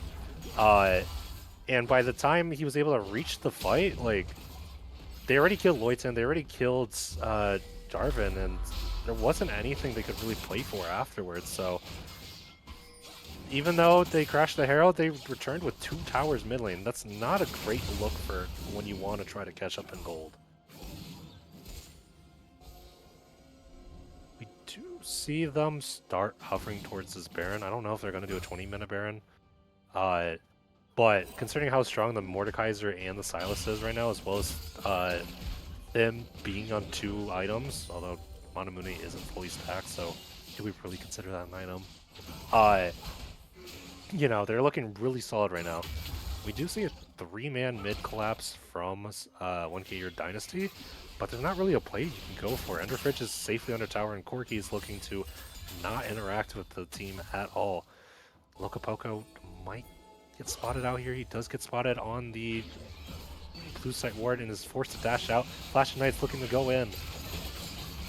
Great combining though. Silas can be able to grab out the Ari ultimate, taking those spirit dives away. Gonna do the double dash, trying to get more engagement comes through. Gwen's gonna be the first one to fall, and it's gonna be Thim taking down the first. Jinx down off the table. Sprinkler goes for another. Sun's gonna come out, not gonna be able to connect. Root's gonna come through. Mordekaiser trying to go for more, not gonna be able to get it. Loco Poco finds the next. And it's just an absolute domination. 2-11 to kill lead, and it's 7k deficit. Looking to take the Baron. The only remaining player is going to be that Ari and that Terry. Can they get anything? The answer's most likely can be no, with nobody really in any position to do anything to support the team. All right, guys, we might have to adjust our power rankings because Loco's kind of going crazy this game. Holy, do you see how he played that out? He Spirit Rushed immediately and saved that last charge. Loyton was trying to do his best to play safely, but with so many dashes available for Loco, he just catches onto Jinx, and his entire team was able to follow up right behind him, and they returned the kill on VLN and Loyton super easily. Loco's trying to secure this kill on the Flash Knight. He's forced to Spirit Rush out and is stuck between 3 guys. Loco going golden, not able to be found out just yet, but it's gonna be down in the end. What first death of the game, going to convert another kill, but another kill is not enough. The 1,000-year dynasty, they are falling, they're crumbling at this point. Riftmakers being made, they want that defensive proactivity. Can they keep it up? But at this point, when 4 of your 5 players got bounties on their heads, you gotta admit that the Sprinkling Twinklers might just have this game in their hands. The Tinklers, they've done so much, and now they're just destroying everything. A volatile team, the snowball is real, and they want to finish it here. Yeah, they're taking this gold lead insanely fast. They play towards their win cons, was basically get top ahead, get mid ahead, and start looking towards lanes there, and they're playing it perfectly. And I'm not sure how 1K Year Dynasty is supposed to respond to this. The Gwen, oh my god, Sprinkler is going crazy again. But I don't know how 1K Year Dynasty is going to play this out. Like, Jinx does not feel safe anywhere against Jarvan and Silas. They look to fight mid lane. Immediately, we're going to be seeing the Root coming out onto the Corki. Going to be able to do the damage, going to be able to burn down that first. There's last nerve, the very last nerve going to be pounded out as the first one. No top lane remaining. Nobody take the bullets. Gwenult's going to be captured by the Silas, and the minions starting their engage. Looking to potentially get more siege the tower. Going to be playing for this one remaining cannon minion. And with the range available, it's going to be another wave that needs to be procured. But at this point, it just seems impossible. You need to start backing in. You need to start going aggressive. Ari's going to be the first one to dash, but the stun to make the re-engage, not getting anything. It's going to be the next little bit of damage coming down onto the bot tower with all 5 members looking to keep it going. They back off of that, though, and instead, they're opting in for the Dragon. Yeah, I mean, I respect it. I think their Baron is out, so there's... Well, the Baron's almost out, rather. So there's not really a reason to force any extra plays. They want to try to get this Baron recall off whenever they can after this Dragon. But yeah, they did a huge pick mid lane, and while I do respect Flash of Night trying to stop their recalls and dash into a bush, really do that without any vision, and he had to face the consequences of that with a Silas abducting Scon, followed by a good old swaggin' flag Jarvan. So I don't know. 1K Year Dynasty is trying their best to get back into the game, but it's not really looking too great. I will say that this Gwen is not looking like a great pick, in my opinion. It hasn't really been able to do much around the map, and by the time they're able to do anything on the map, Jarvan has just been making so many plays around them for their top side and mid and bot that the pick is kind of just irrelevant right now. X-Ray's super strong, and that's kind of the only person that Gwen can duel. Can't really fight against Silas, can't really fight against Jarvan. I don't really know how exactly they're going to go for this, as Loco might be getting caught out. Yeah, might, but with the Spirit Dashes enabled, that's going to be enough. No calling out for them. Yeah, the Ari first pick was definitely there was a plan in mind, but unfortunately Logo just has picks to it, and his main pick is Silas. Uh, but they're looking to run down this game, considering this huge wave topside, as well as trying to get this extra shove mid lane. Like, I think in order for 1K your Dynasty to get back into this game, they either catch the Silas on the side mid lane right now, or they get lucky with some sort of like botched tower dive. But I don't really see a way that 1K your Dynasty can get back. Sprinklers Tinklers are so far in the lead. And the lead's definitely just completely in their favor, as you said. It's 9K almost, and at this point, you kind of just start having to ask the question, is there anything they can do? 7 stacks on the Dark Seal, over towards the Silas here. Loco Poco, definitely want to start expanding that, potentially getting another little bit of an upgrade to that. I mean, there's not much they really need to do. They probably just force a fight if possible, but at this point, you know, with Baron going to be up in just a little bit, that definitely is going to be that win condition that you want to start playing for, because you want to get a scrimmage there and just win. We'll see if that's going to be the case, though. Yeah, the Baron's coming up in 45 seconds. I mean, with considering the fact that they're already in the jungle right now, I feel like 1K your Dynasty should have the advantage just because they're able to set up earlier. But, you know, they're so behind in gold that I'm not even sure that matters, as they're trying to contest his scuttle. And Sprinkler is able to smite secure it. So now they're just kind of lost. You're forced to run back mid lane as this wave is shoving in, because Them is the mid lane god as an ADC player. But yeah, now that Sprinkler's Tinker has retaken control of this top river, like, they're forced to do something, as Flash and Knight is going to get caught out. Oh, Jarvan ult not able to connect. Gwen's going to come back down, bot tower. 1v3 situation, Mordekaiser, can you do it? That's going to be the question. Realistically, W gets activated. There's always a chance. Rampage going to come into play. X-Ray finds the first. And they ulted for that, actually. That's definitely an ultimate. You think that they want to secure one earlier, but no, they're going to be able to activate another W here, secure even more shielding. And everyone on them, they're taking so much damage to go. With Fry's another W, nobody's able to stop them. Finally, they get shut down, but it just gives so much time to secure the Baron. Nobody's able to contest, and even if though you died, the Mordekaiser, if you're X-Ray, you gotta be happy. Yeah, I mean, I think he's going to be milking that dry on the next climb. He was actually like 1v5 there. He not only picked off Loyton, but he also survived for so long that by the time they were able to kill him, they already claimed the Baron and just got a free recall. So they're going to look to try to get these Baron minions down towards mid lane. Ideally, if X-Ray's alive, they want to look for top lane, but the Nature's Grass comes out looking to fight mid lane.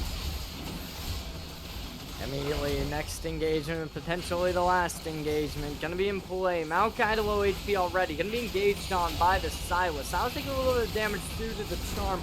However, copying the Ariel, gonna be able to get it out. Ari gonna try and engage on that, but not gonna be able to do it. Instead, it's gonna be a re-engage from the Silas, but a double kill coming in from the Gorky. Gonna be able to go golden, but not gonna be enough. Instantly taken offline, and it's going to be the side of the Tinkling Tinklers to take this game and rock and roll. Tinkling. They might as well be tinkling all over 1K your Dynasty right now. Like, that's Yeah, I mean, they're tinkling, that is a dude. 12K You gotta be gold happy lead. after you just absolutely demolish your opponents 4-18. Yeah, I will say there has been a record where a team went 43 against 0, and it's 1K your Dynasty that won 0. But you know, that's a past series for a past time. We won't talk about that. But Sprinklers Tinklers are bringing this to a 2-1. They might be able to actually close this series out. It does seem like that is going to be the case, despite losing map number 1. They are going to be able to bring back map number 2, bring it back map number 3, and they're looking to take this in fashion. But we're going to be back right after this break to go in with potentially our final match of the night.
Welcome back, Summit Oh, Esports, to Game 4 of, Sprinklers Sinklers versus 1K Year Dynasty.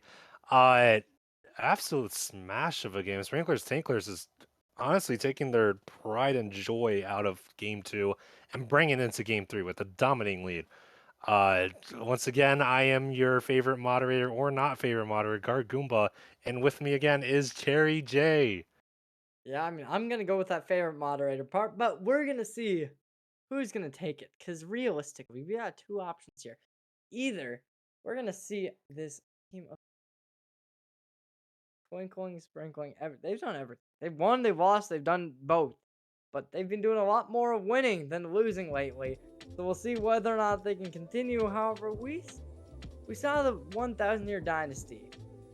They were doing good. They had a good start. They had a great start, actually. But now they're falling apart. They're losing their momentum. They're just not having the game that they want to be having. So we'll see whether or not they're gonna be able to bring it back here. Go to a game number 5. But as you said in the pregame, 3-1 was your predicted scoreline in favor of the Sprinkler Twinklers. Or Tinklers, sorry. So we'll see whether or not they're gonna be able to do it. Immediately though, the Ari locked in. Yeah, I will say the first time Sprinklers, Tinklers, and 1K Year Dynasty have swapped sides, so they're looking for a counter pick somewhere in the game. But Sprinklers, Tinklers doing the same bans. It worked before, it's gonna work again. And 1K Year Dynasty are also not swapping their bans either. They're looking towards denying Sprinkler from his picks, as well as making sure that Urgot never sees the light of day once again. We do see Flash and Knight going back onto the Lissandra. He was a very proficient Lissandra player last season as well as earlier this season, so can't wait to see it happen and play against Loco's Ari, which has been kind of a nuisance for them so far. Yeah, I don't really have crazy draft expectations right now. I do think with the Lissandra, though, they want to try to push out mid lane and start roaming towards bot side because they only won their game when they picked bot. And the set comes out. This might be VLN's first set game. That's not a pick I foresaw. I gotta say, set. Oh, no. and it's gonna be countered by a Teemo. Interesting. Holy, we're not about to lock Teemo, right? It seems like they're walking. Oh, There's the Olaf. There's the X-ray Olaf.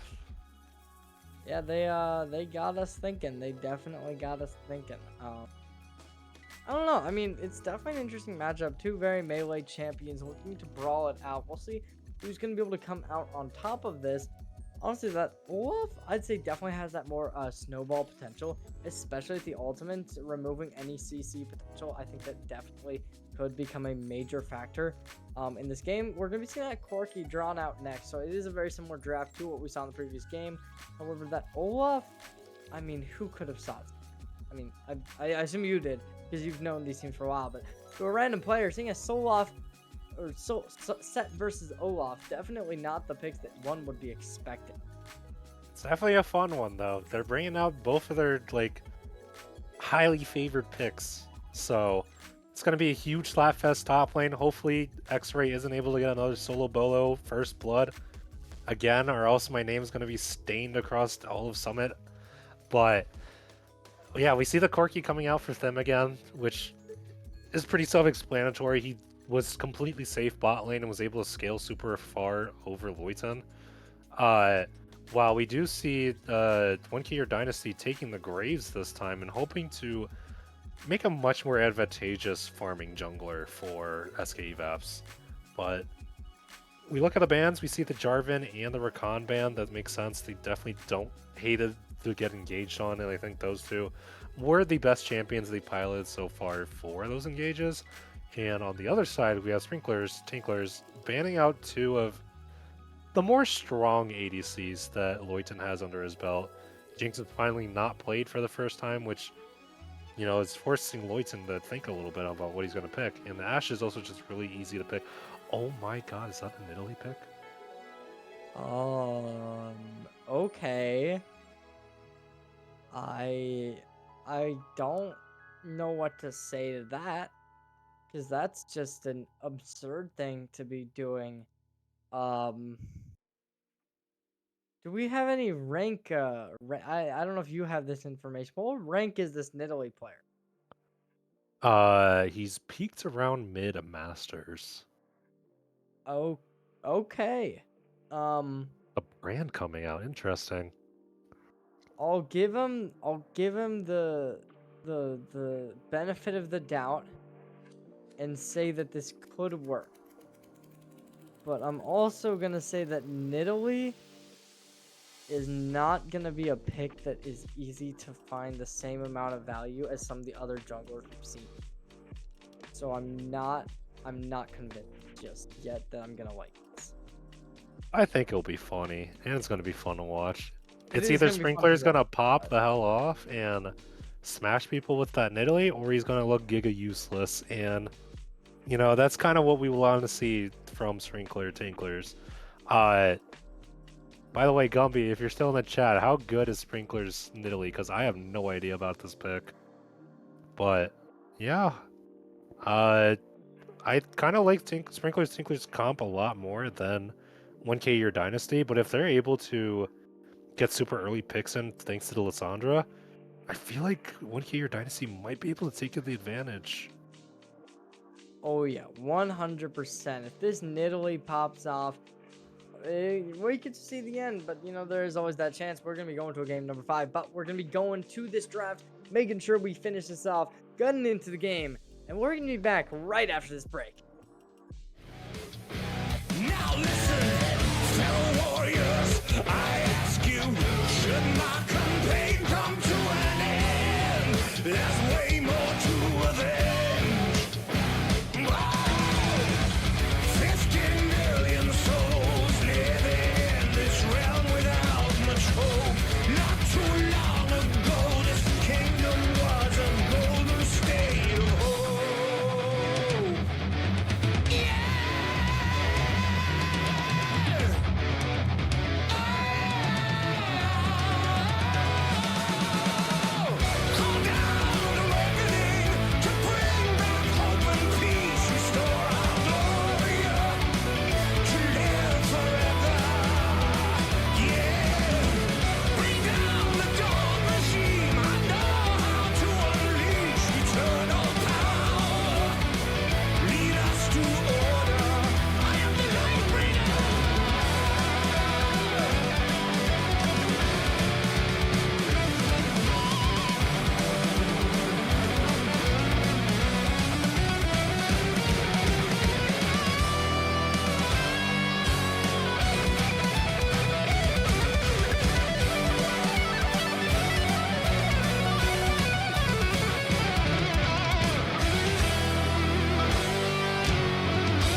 friends, welcome back. We are coming back with game number 4. Looking to see, will we be going on to a 5th and final map? Will we be seeing this game end in glory?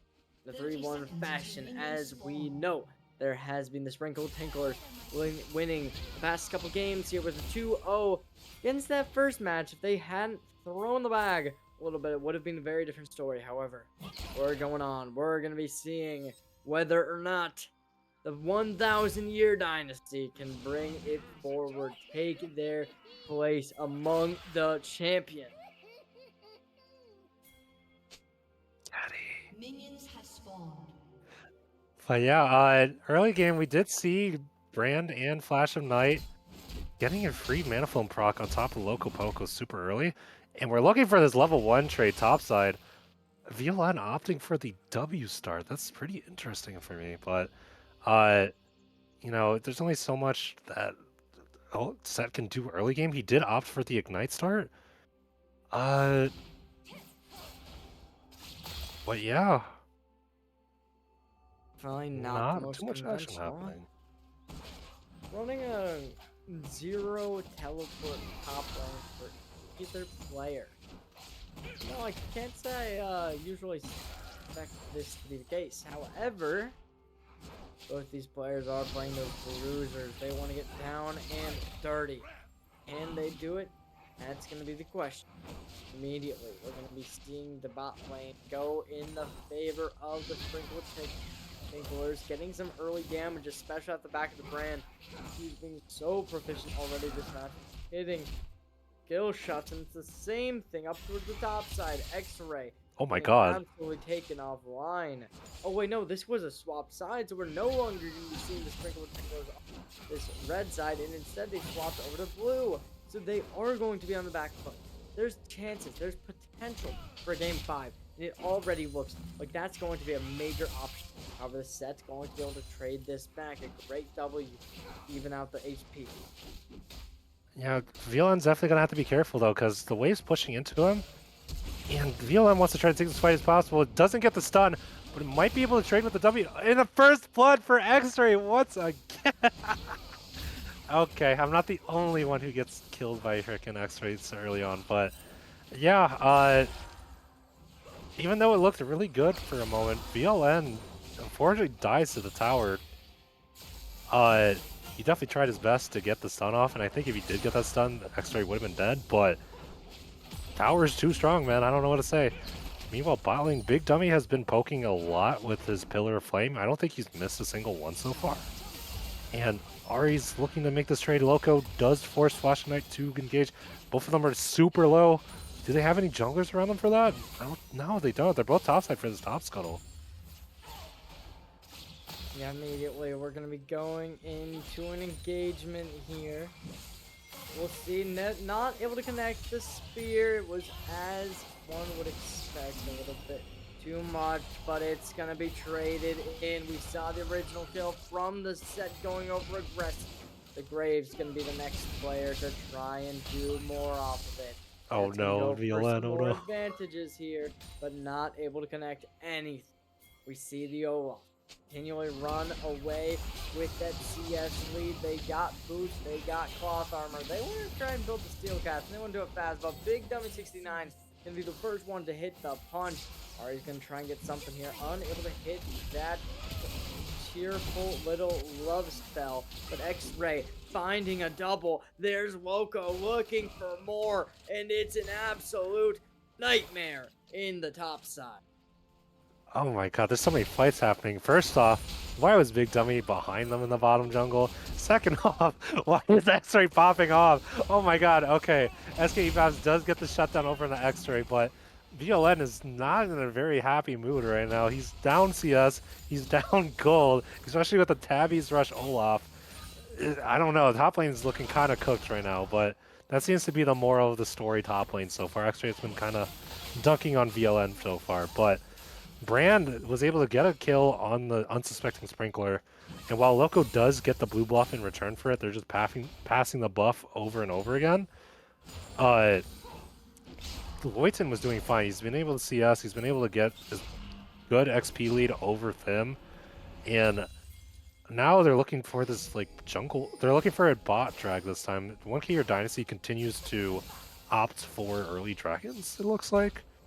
But I don't know. We might see Sprinkler looking for the grubs early on, especially considering X-Ray is super strong. He wants to try to split push for most of the game until he's forced to team fight. So having those early grubs to shove tower against a very behind VLN is going to be super advantageous to get X-Ray a much larger gold lead. Ari is looking kind of chunked right now, but Loco has proven to be super strong regardless. And X-Ray is just gonna try to run down VLN. He doesn't have the W for the trade anymore, so Set is gonna have to back up while waiting for his cooldowns. Immediately, we're going to be seeing the Set losing that engagement. Not able to be found out, however, executions come through the electrocute. Definitely a big ability in this mid lane here. Able to get some good damage onto Lissandra. Not able to connect that fire yet. For the brand, we'll see whether or not they're going to be able to do that once more. It still is looking like a chance for this Olaf to be taken down, especially now. It's going to be a 2v2 on the top side here. But immediately, Nidalee going to be able to connect the spear, getting a decent amount of damage in block. We'll see whether or not that's going to be a massive advantage. As we know, though, blue side, they need to just be like playing for whatever they want to do. Nidalee, they need to win this. Nidalee's not a skill. Neither is that Olaf. I mean, I guess the Olaf probably scales better than the Set, but still, I digress. We just need to see some kind of pop-up moments here, because realistically, that's what we all want. We don't want to watch these teams go 45-minute games, just trying to play slow, play methodical. We want to see somebody dive into a jungle, find a kill, find something that they need. I mean, Big Dummy is kind of doing a good job in catching out Sprinkler earlier, but X-Ray, I don't think there's a way for 1K or Dynasty to play towards Grubs ever, just because X-Ray is always going to be ahead of VLN regardless of the game state. And they look to try to dive this bot lane. Loyton is doing his best to clear the wave so that they can get this going. Flash of Night is also here. It's going to be a 4v2 bot lane. Ari and Sprinkler are doing their best to go around. They're wrapping around the Dragon Pit. There are Krugs, but will they be able to spot him out? Flash of Night's forced into their backside.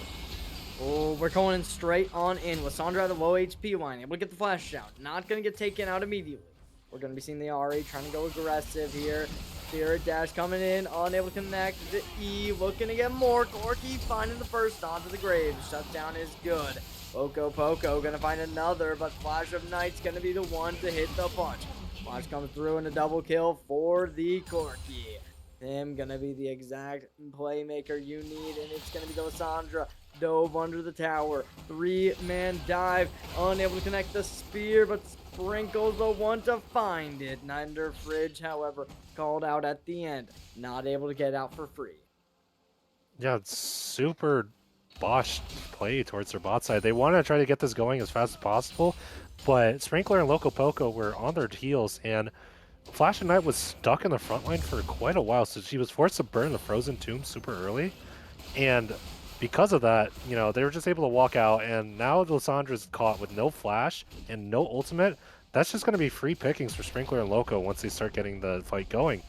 And as you saw, Spirit Rush was going crazy. I'm pretty sure it reset twice, and so Loco was able to secure some extra gold. Sprinkler was able to get the kill onto Lissandra later there, and they're not... I don't know. 1K Your Dynasty is not happy with that play. And we look to see the 3 plates that have been going so far for Loyton and Big Dummy, so they still have even-ish gold for the Callista against the Corki, but Corki's living with this 2-0 lead right now, and I'm sure this Ari is going to return bot side once again.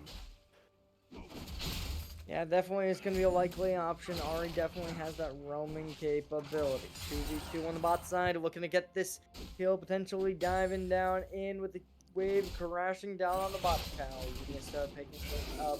And immediately here, Set ult comes in, but it was a misplay. CCMU, the rage is here, but it's not enough.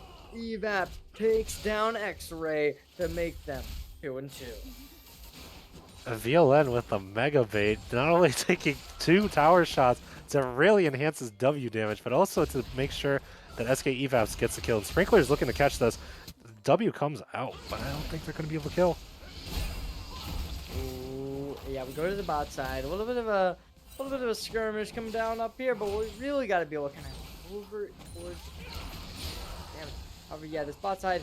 Everyone over to the top side. Everyone's gonna start conceiving. That don't matter. All that matters is this great damage coming into the bot lane, looking to potentially get some more. Brand getting bursted down, not able to be found out just yet. Immediately, more damage, more shot. But everyone over on this opposing side, very low HP, gonna hit a tower Flash of shot. Knight's coming on bot the lane, Pulse. though. Or Loco Poco, sorry. Ooh. Great ability usage there. Brahm's gonna start tanking some ability shots. Not gonna allow much to come through. Ari gonna be called out by the ward, hidden by the bird, but the charm is there, and the charm converting another kill. I definitely see the angle coming out from Big Dummy if that stun landed. I'm pretty sure could have resulted in a kill against Loco Poco. He did have, or Big Dummy had the Ignite, and I think with the items that he had at the moment, might have been able to get a free kill. But unfortunately, it whiffed, and so it was just a free return kill for a super low Brand as the fight happens topside. Immediately, fight's gonna be coming in. Sprinkler's gonna be able to find out the set. Ari's coming in on the flank, however, not going to be able to come in with the ultimate. I believe it's just going to be a great play, though, to really make the pain go through. Graves going to find one, but not getting another. Flash of light taking the kill even. Loco Poco going to secure one. This 0-3 set, looking to build that first item while we do see their opponents in the Olaf X-Ray taking plate after plate. Yeah, those grubs are coming in real handy right now. He's getting 4 plates in the one fight that he set was taken out of. I'm going to be real, not a huge fan of the Bork rush coming out from set, but I think VLN knows something I don't. I just don't think Bork is going to be super useful against the team comp that he's playing against.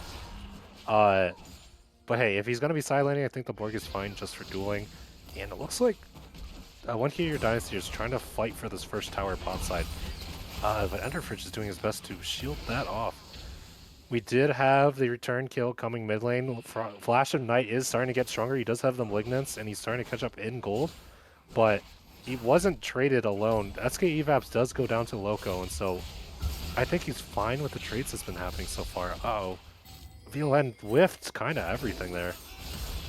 Yeah, gonna try and engage on this. Settle's gonna come in, but the healing from this phenomenal play, oh my gosh. Nidalee healing is just too good, and the Olaf to combine, gonna find everything you could possibly ask for. We see the Graves over on the bot side here, looking to potentially do something, but immediately we're gonna be seeing them find the dragon here. 6 grubs have been converted for 1 dragon. That is not the play that you want. Immediately here, Lissandra going to be coming up towards this mid lane, getting so much damage bursted down on either side. However, it's going to be the Brand and the Graves to try and get even more. Loco Poco trying to get out, going to be able to do so.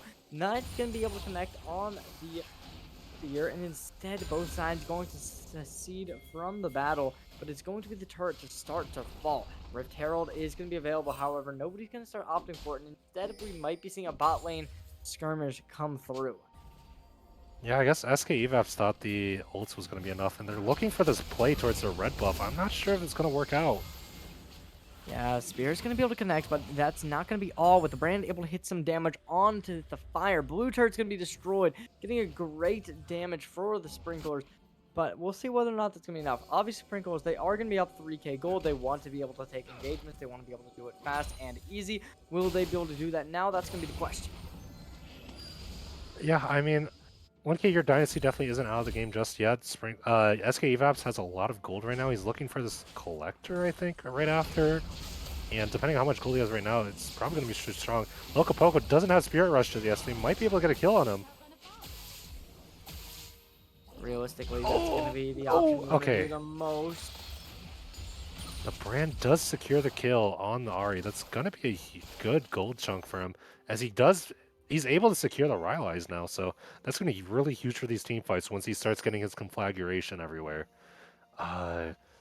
The Rift Herald is up, and I think Sprinklers Tinklers might be trying to look for it, but I don't know. It's kind of risky right now because they have 5 people on the map on One Key or Dynasty. They don't really know where they are, so they could be positioning as Flash Knight might be trying to look for a play mid lane. Yeah, definitely is going to be an option most players are going to want to go for here. We'll see whether or not they're going to be able to do that. But immediately here, we're going to be seeing some vision coming in for the blue side here. Sprinkler Tinklers, they're going to be trying to go for some good hits. Stun comes through, going to be able to heal it up though. Great job with the team play. Stun comes through and instantly the Nidalee called out. That's going to be a great comeback potential there. 29 to 28k gold. Definitely a more than winnable situation, but with the general just dashes around, Kalista unable to be harmed, looking to potentially do something about this Rift Herald, which still hasn't been taken out. We'll see what the plan is going to be for that. Does seem like the set's going to try and bring that down. However, you look towards the bot side, the Ahri is split pushing all the way down there. Lissandra's going to be the one to try and take that away, try and stop the lead that has already started growing. But we'll see whether or not that's the case. No, it is not. Red Turret's going to be destroyed. Red Turret's also going to be taken down by the Rift Tower. And it just seems like after this, there's not much more you can ask for. Immediately, dive comes through. Vap's going to be able to take down X-Ray. There's going to be so much utility being brought down. Poco able to take down one with the Spirit dash, and immediately a 2v1 situation can play. However, the charm's going to be there, and the charm's going to be good. Dashing over the wall, able to find a double kill, and it's going to be all the Sprinkler Tinkles game. Yeah, and right at the end there, SK Evavs is just waiting for a trap and picks up the Loco kill. But this Ahri is looking crazy throughout this entire series, and it's like Loco's Ahri has been going in and out and has been catching out every single important member as needed. And they, even though that 1K or Dynasty was able to pick up the Rift Herald first, they weren't able to get this fight going for them afterwards. And Loyton was forced to get stuck. Brand was also killed super early. They didn't really have a lot of options afterwards once the Ahri started popping off. Yeah, you do got to remember that there is still a chance. The 1,000 year dynasty, they have the Herald available in the back pocket. Cosmic gonna be utilized. We'll see whether or not they're gonna be able to get more with that. Getting even more damage. It's not gonna be getting great, but there is still gonna be this devastating push down towards the mid side with a great spear to connect. Able to get that hunt available. Not gonna be able to do it just yet though. Not wanting to over-engage, we see the Nidalee back off and try to disengage from the fight. We'll see whether or not the brand will be called out of play by X-Ray. However, X-Ray has not been found out just yet. They're going to be forced to most likely use a flash here. There's going to be the CC immune taking so much extra damage. The HP is getting low, but the damage is even better. And it's still CC immune. And meanwhile, on the frickin' mid lane, Loco was 1v2ing their backline and actually able to get out of it. It doesn't matter if you catch out X-Ray because he's just going to press R and CC immune himself. And as you saw, Brand was just getting ran down. And while SK Evavs tried to fight for this dragon, they're able to catch him in the tri-bush. And it's just another free objective over for Sprinklers Tinklers. I don't know how 1K or Dynasty is supposed to walk up to any of these objectives now. Because they're going to have to try to burn everything for this Olaf. And if they don't kill him instantly, his entire backline is just going to get murdered.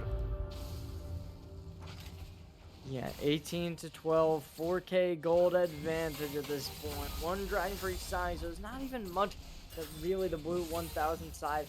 I don't know, there's not much you can really rush here. If you are going to be that Sprinkler Tinkler, you kind of just want to play the game. You want to be able to get more, but it does seem like realistically, the 1,000 year dynasty, they do have options to take down the Ahri. Potentially, know they're going to back off. Brand and Lissandra not able to get to him in time. Probably thought somebody is going to be there to back him up. Unfortunately, there's nobody there to back them up.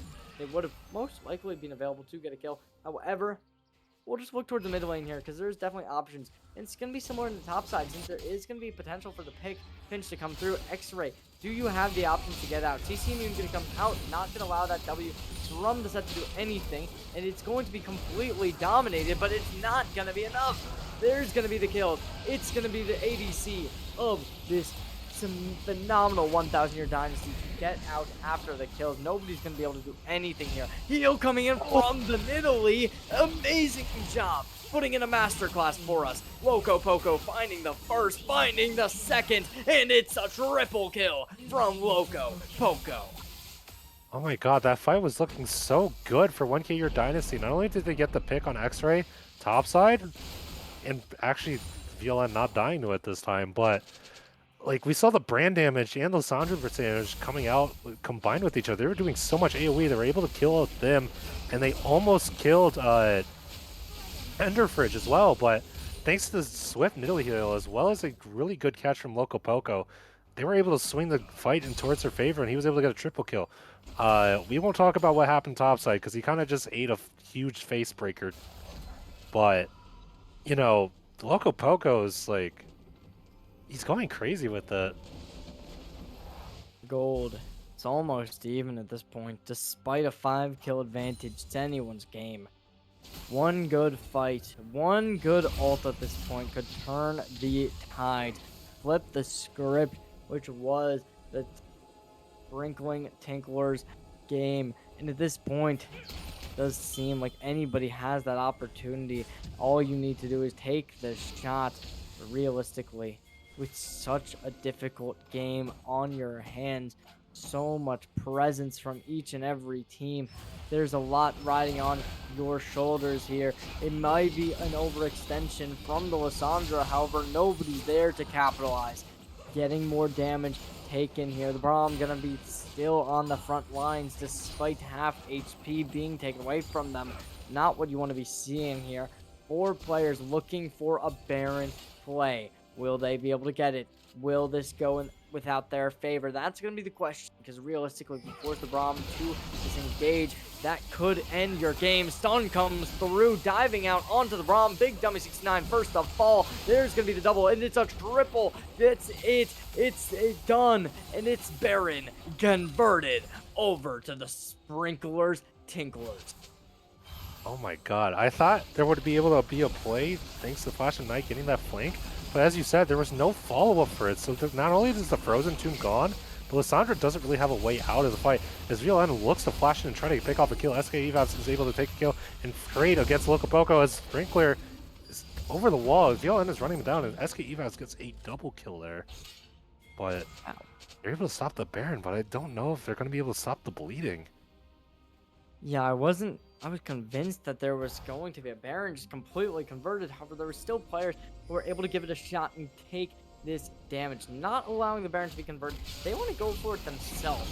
This actually looks like they're going to be able to do it before there is any real presence to try and change this threat. Realistically, though, without the jungler available, the Nidalee died as the last player. This is going to be a converted Baron, and this might just be exactly what you needed to flip the script of this game. Looking to do something here.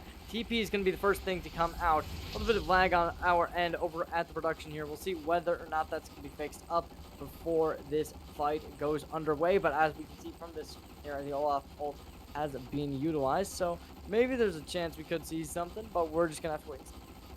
This is going to be like 2022 LEC, baby. So, I'm who do you think expecting is gonna win Olaf this to. I don't know about winning the game because it's kind of even. Because there's been times. Right I mean, now, I said this engagement, but we can go for that too. this game right now has been a summary of Loco giveth and Loco taketh away. So Yeah. depending on how Loco plays this fight, this is either a clean Sprinkler Tinkler sweep, or this is completely winnable for 1K Your Dynasty after this fight, but can't really tell just yet due to the pause. Oh.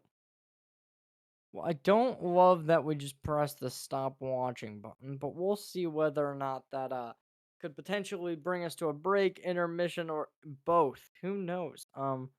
We'll figure that out. Um, so Yeah, that is the question. I will answer your question. I think Sprinklers Tinklers should be able to take this if Ari plays this right. I mean, I gotta agree there. However, the Baron buff being taken, that is at least a little bit would assume. But we're just gonna go to a quick little break here. We'll be back, hopefully with even more League of Legends, but we'll see.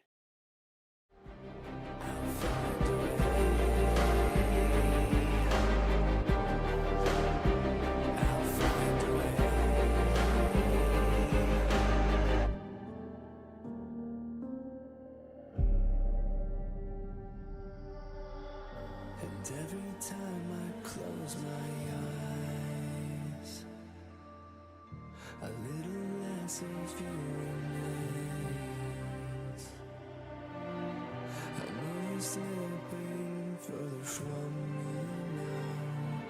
Am I too far away?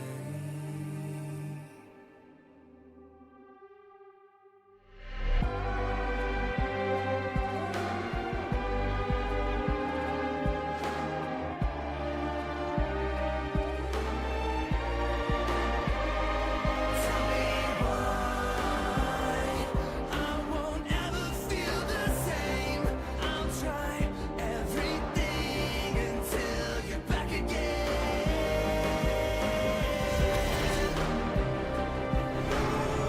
I'll find a way back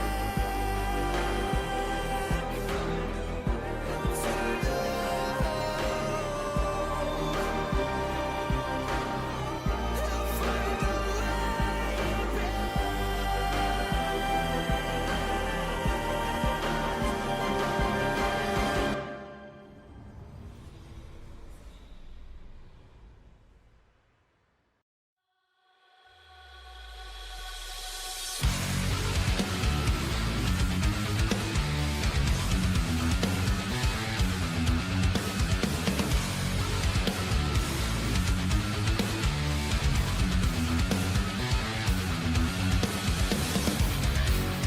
Come down the endless fire, to bring forth the ages, to be left with no pain.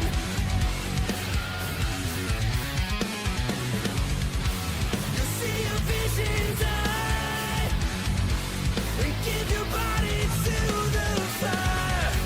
It's true that you were born to die.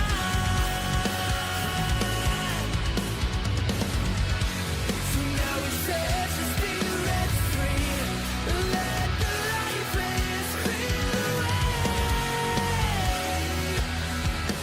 For we have come to save you from your pain.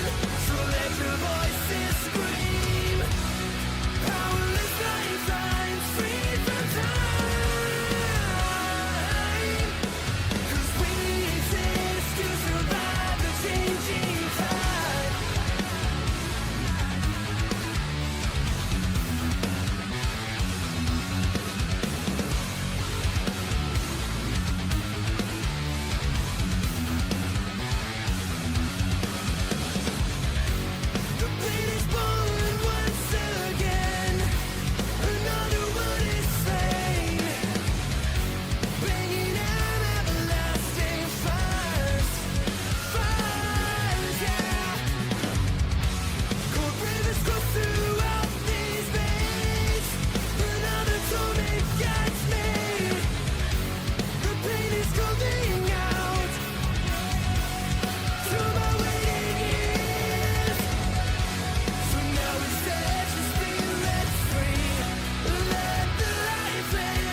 Hello, friends. We're going straight on and back into our game here. We're going to be seeing the Braum stunned on up. Going in for a little bit of a teleport here. Going dash in. Charm comes through. Loco Poco able to secure the first onto the fight. CC Immune coming in for the Olaf. Trying to dash down. Not able to secure the kill. Evaps going to be the one to strike. Big Dummy 69 able to take down Ender Fridge to secure that support down in the ground. And a phenomenal charm stun to try and convert. But the nice phenomenal spear to really get that pressure down. Gonna try and back. Will they be allowing this, conceding this fight? That's gonna be the question. Realistically, though, you cannot be disappointed for either one of these teams being able to weather the storm and doing everything you could possibly ask for. Yeah, I guess while the disconnect happened, Sprinkler Stinklers were able to secure the Baron off of whatever play that happened. So I assume, judging off of the numbers, they either swept or they got at least a few kills for Sprinkler Stinklers that decided the Baron for them. And now they're just playing for these trades. VLN flashes over the Nidalee W. I'm not sure if that was intentional or not, but Loco Poco is able to secure the kill. Phenomenal spears, phenomenal gameplay. We were doubting it at first, but the charm comes through. Great gameplay in general. Not able to secure the kill. However, we still see the backup coming in. Even if you're able to secure that kill, it would have been phenomenal. 500 gold as the bounty is, but it's gonna be happening. The Nidalee putting in the work, putting in the hours. Them able to take the next. And despite a close game, it looks like we are going to be seeing that snowball finally come into play. Yeah, and I do respect the Flash of Night to trying to flash root everybody. I thought he would have had enough damage to kill Sprinkler with it, but it just wasn't enough AP at the moment. And so they're just going to be running down bot lane and trying to secure the inhibitors. Leighton's doing his best to defend mid as best he can, but there's only so much you can do against 4 players and Olaf just throwing axes at your face. Yeah, Loco Poco is like showing up this series, and I'm super happy to see it. Yes, SK Evaps is trying his best.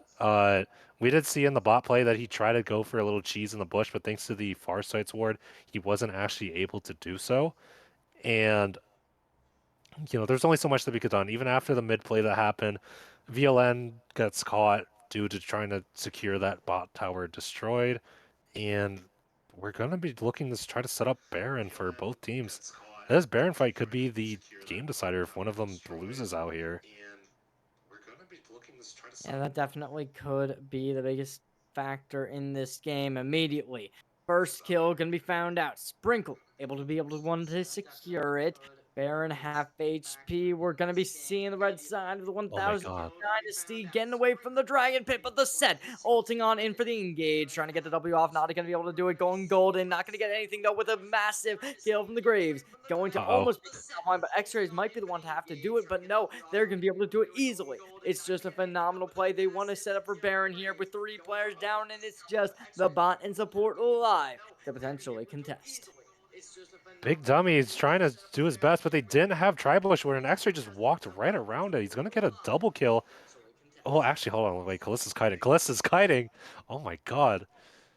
X-Ray almost got a double kill. Let me recorrect myself there, but he's not going to... Lloyd's not going to be able to have enough HP to defend against this Baron. So Sprinkler Stinklers are going to have a second Baron power play coming up on their plate. Yeah, that could have just succeeded in their series here. Best of 5 finals. Despite losing map number 1, they came back, brought it forward. They're going to go for the Dragon next, looking to bring themselves to this point of conclusion here. Will they be able to make this game their own? That's the question. Realistically, after bringing themselves to Soul Point, it just must be a yes. With Baron and the Dragon, they've taken the objectives off the board, and now the only thing that they can be playing for is that Nexus. I will say the Ari doesn't have her Zanyas up, so if SK Evaps, who's currently full build right now, is able to somehow blow up Loco, this could be a huge swing for them. This is like the only time where Loco Poco is going to be vulnerable, even with the Banshees on him. So it really just depends on how Loco plays this fight. If Loco dies, then I don't see how they will be able to turn around this fight. But if Loco stays alive and Flash of Night gets caught, which he might get caught right now, this could be the end for One Key Your Dynasty. Yeah, Flash ignited a low HP line. Trying to get some damage on. The nice W coming in from the set, but not going to be nice enough. Charm going to come through. Loco Poco backing off, though. Not able to connect just yet. Bansheeville going to go offline just in the nick of time. We'll see if this is going to be enough damage off immediately, though, with the amount of great stuff they've been doing. 2 players going to be hit by the burn. Not going to be able to get much. Engage coming through. Able to teleport in. Big Dummy doing a great job at poking and prodding. 2v3 situation in the lane, diving in, going gold, and it's just going to be completely found out. 2-for-1 deal at the Costco, but it's not going to be 2-for-1 here. It's going to be 1-for-3, and it's an absolute domination. And actually, while that's all happening, X-Ray is going to be in the top side, destroying the towers, making sure even if they lose the fight, 400 gold will be converted. And no wonder X-Ray wasn't at the fight. He's just been playing top lane, bro. But yeah, Loco's TP was looking really scary for them. Loyton, understanding that, was forced to make the play forward, and he trades for Them, which is pretty good in its own respect, because Them is the biggest thing that's going to be hitting these towers if they don't win that fight. So taking him out is really good. Flash of Night also trades for the Nidalee, and while they're throwing punches at each other, we're losing objectives for One K Your Dynasty. If they don't figure out a way to, get a huge team fight in their favor, I feel like X-Ray is just going to keep splitting, and Sprinklers Tinklers are going to take this game out. So we're going to have to see how One K Your Dynasty responds, as Baron is probably going to be up within the next like 2 minutes at this point. And VLN is just running bot lane. He wants to try to get this inhibitor trade as best as he can. He flashes forward to try to destroy this inhibitor. He's got the hole breaker. Is he going to be able to get it? Oh my god, he got does. it. I don't know how useful that's going to be in the grand scheme of things. A 2v3 situation happening. Going to be able to dash over the wall. Going to be able to go for the turret, though. Blue side, not able to have that going through. 1,000-year dynasty still stands, and they want to be able to keep this game in their line. Despite being down a lot of kills, they still are maintaining goal distance. 1 tower less than their opponents here. They still definitely have a chance in this game. Unable to connect on the spear. We'll see whether or not this Lissandra is going to be the one to be called out. Flash Knight not going to be down just yet. Decent damage coming in from X-Ray. We'll see if they decide to ult here. There's going to be the Stride Breaker. Going to go for a little bit of damage. Not going to be able to find much. There's it. So taking the first kill onto Thim. Great stuff to start us off. But immediately here, we're going to be seeing that Kalista diving in deep. Not going to be called out just yet. Still backing up. 3 players in the mid lane going to be combined with the Lissandra coming up just in a second. Can they keep the pressure? That's the question. Realistically, I think this might just become a play for the bot side. I did not expect SK EVFs to blow up 100-0. That was a huge pick for One Key Your Dynasty, because depending on when this Drake spawns, it's probably in the next 40 seconds. Corki might not be ready for it by the time they're going to be able to start it. And so if One Key Your Dynasty is able to set up really well, they have VLN walking around from the bot side, they may be able to get a huge pick on Sprinklers Tinklers and possibly return a kill. And they're trading onto X-Ray. X-Ray forced to drop in the flash. Not exactly what you'd want to see, but they are going to be able to get to the rest of their team. 5v5 engagement, potentially going to be in play here. Not going to be able to call out the set just yet, despite 2 people being on them. We'll see whether or not play's going to be going for the dragon here. Obviously, that would be ideal. You might want to just opt out, go for Baron, allow them to take this dragon. But, inflicting damage definitely would be nice, making them hurt. That's definitely going to be very profitable if you are able to do that for either side here. We'll see how the engagement does go. Kalista's ideals will not be there. And amazingly, Loco Poco chopping over the wall, finding Lissandra. Both mages taken offline, despite the Graves taking the Mountain Drake. That's not going to be enough. And it's going to be a little bit of an engagement towards the mid side here. CC Immune coming in, both sides going to be in a low position, but they found their way hunting down in the bot side. The phenomenally done X-Ray going to try and get something here, throwing in some projectiles. Not going to be able to get the ideals you would want, but a 3v2 situation, very disappointing. Teleport's going to be coming in towards the bot side as well, but they have just completely entrapped the Graves in here. Sun comes through. Ender Fridge can be the one to take the kill, and securing that is exactly what you need because that's the win condition for your opponent. Loco Poco giveth and Loco Poco taketh, and today he is taking your life away. What Sprinklers Tinklers is absolutely destroying them in the jungle right now, and Deloitten's going to get caught out. Loco is going on a killing spree, and VLN is doing his best to try to get as many inhibitors as possible to stop them from bleeding out, but it's looking really rough right now. And we Yeah. see that Sprinklers Tinklers is looking towards the Baron. They don't really have anyone to contest. Graves is 20 seconds off, and they have way too much damage for him to even be remotely close to contesting this. So this is going to be a free Baron, and depending on how they want to play this, I feel like they might just run down bot lane while X-Ray splits either bot or top. It's going to be super difficult for 1K or Dynasty to try to defend at this time now. Yeah, can't even come back at this point. It really just seems like this whole side of the Sprinklers Tinklers. I was told when I came into this cast that yeah, Sprinklers Tinklers they're going to be favorites here, and I cannot say that they've disappointed. 4K advantages, and they still seem to be wanting to bring this even further. Yeah, we do see them running out mid lane. And while Lissandra's doing her best to try and do so, oh, what is that, Sonya's? That's a very Well, good question. I think they were trying to bait out Flash of Knight's abilities to possibly advance with their E and try to catch out Loco, or it could just be a misclick. We'll never know because we don't have their comms. But uh, they're really trying to do the siege, and we do see X-Ray pushing out bot lane as the bot side inhibitor has respawned, so they don't have super minions anymore on 1K Year Dynasty. So nothing's really going to be able to stop X-Ray. We do have VLN splitting topside. He's really fully committed to basically be the counter X-Ray and just run down the lane because he knows he's not going to be able to win during these team fights. So we're going to have to see how 1K Year Dynasty is going to be playing out these 4v4s because Ari is going to be way stronger than this Graves in my opinion as they look to make a fight right now. Yeah, immediately Airborne's gonna come out, going golden. Vap's gonna be able to burn down Ender Fridge, and it's gonna be going up of damage for either side. Putting in the bot side, trying to take down even more towers here. Baron buff is gonna be there, but it does seem like another inhibitor will be falling. A lot of health, a lot of armor on this set.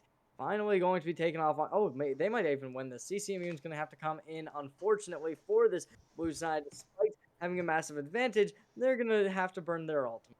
And it does seem like there's just going to be a potential for a comeback at this point. All three towers have been destroyed on this blue side. They were up so much, and now they're actually in a worse spot.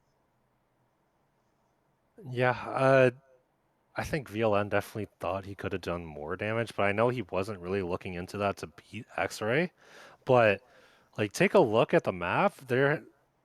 Even though Sprinklers Tinklers are ahead in terms of map presence, they have to deal with super minions running down or top and mid lane, and it was bot lane for a bit too. So, despite the inherent advantages they have, especially with this huge lead Loco and them have over Frost and Loyton respectively, VLN is doing his darndest to make sure that they don't have any waves to actually siege into their base. And I wholeheartedly respect it, as Loco might be looking for an angle here. The Banshees does get popped off Loco. What are they going to do now?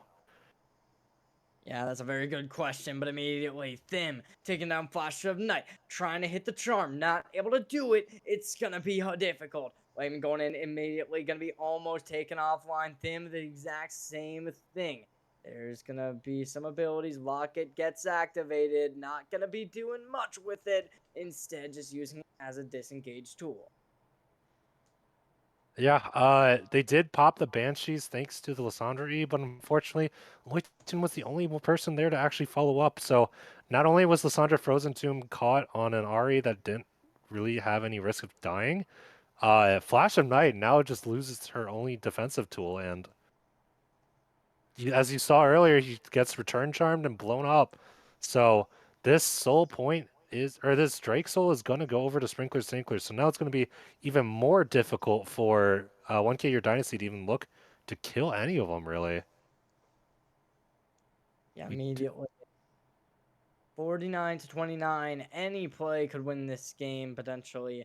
But immediately, we're going to be seeing the entirety of the red side coming in. The 1,000 Year Dynasty. They want to be playing a little bit scary here. Potentially going in. Flash comes in. Stun comes out. There's going to be the settle coming into play. Stun comes through to try and weather the storm charm as well. Going to be able to secure the kill. Sprinkler doing a phenomenal job at ending that. Doing a phenomenal job of just taking everything you possibly ask for. It does seem like this pause in the fight will be leading to just a backup. I respect the attempt there. I do see that what they were trying to do. They wanted to bait Corky in over near that wolf pit, and as you saw, Brand, Loyton, or Big Dummy, Loyton, and SK Evas were all waiting there, but Thim has flash, and as a filthy flash abuser, he flashed away, and unfortunately, none of VLN's teams were able to follow up on his CC there. So by the time they were actually able to reach, SK Evap's already dipped, and VLM was just taken for granted and died. Yeah, I mean, at this point, souls have been achieved. Mountain Drake secured. Point Elder's going to be spawning in a couple minutes. That's going to be what you want to play for at this point. Ooh, X-Ray X-ray. potentially going to be called out here. The Brahm's going to be the first one to the punch, but I think that a couple of their players have just started to think that they're just dead. However, they're not going to be dying for nothing. X-Ray is going to be able to at least find one, potentially find a second by the looks of it. No. Just one with the Braum going to completely succeeding away from it. We're going to be seeing the Baron coming up in just 1 second. That's not going to be what the play is going to be for, however. Everyone on this red side backing up, going to not be able to protect their turret, however. 3v3 potential incoming, but no. Everyone backing up, looking to play back. It's just it's going to be a fight. Now we do have to watch out though. This could be a TL versus FlyQuest situation. As you see, 4 super minions are pushing their top lane right now. Even though all of them are basing, if they weren't able to, if they went for that Baron play, that might have been really risky. They could have lost a lot. And we see VLN directly beelining it towards bot lane. He's committed to this playstyle of getting inhibitors and risking his life for, time for his team. And Flash Knight is super chunky. He did eat a Nilly Spear to the face. He might eat a second one. Oh my god, he's super chunked. But yeah, Frost is out of the fight now, so he's forced to either TP and give, or they have to give Baron, and it looks like they might have to give Baron. Big Dummy's probably gonna get ulted by Loco.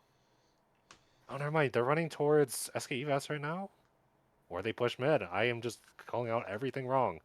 Uh, but VLN is just running bot. X-Ray's trying to catch the wave and deny him from doing anything with it.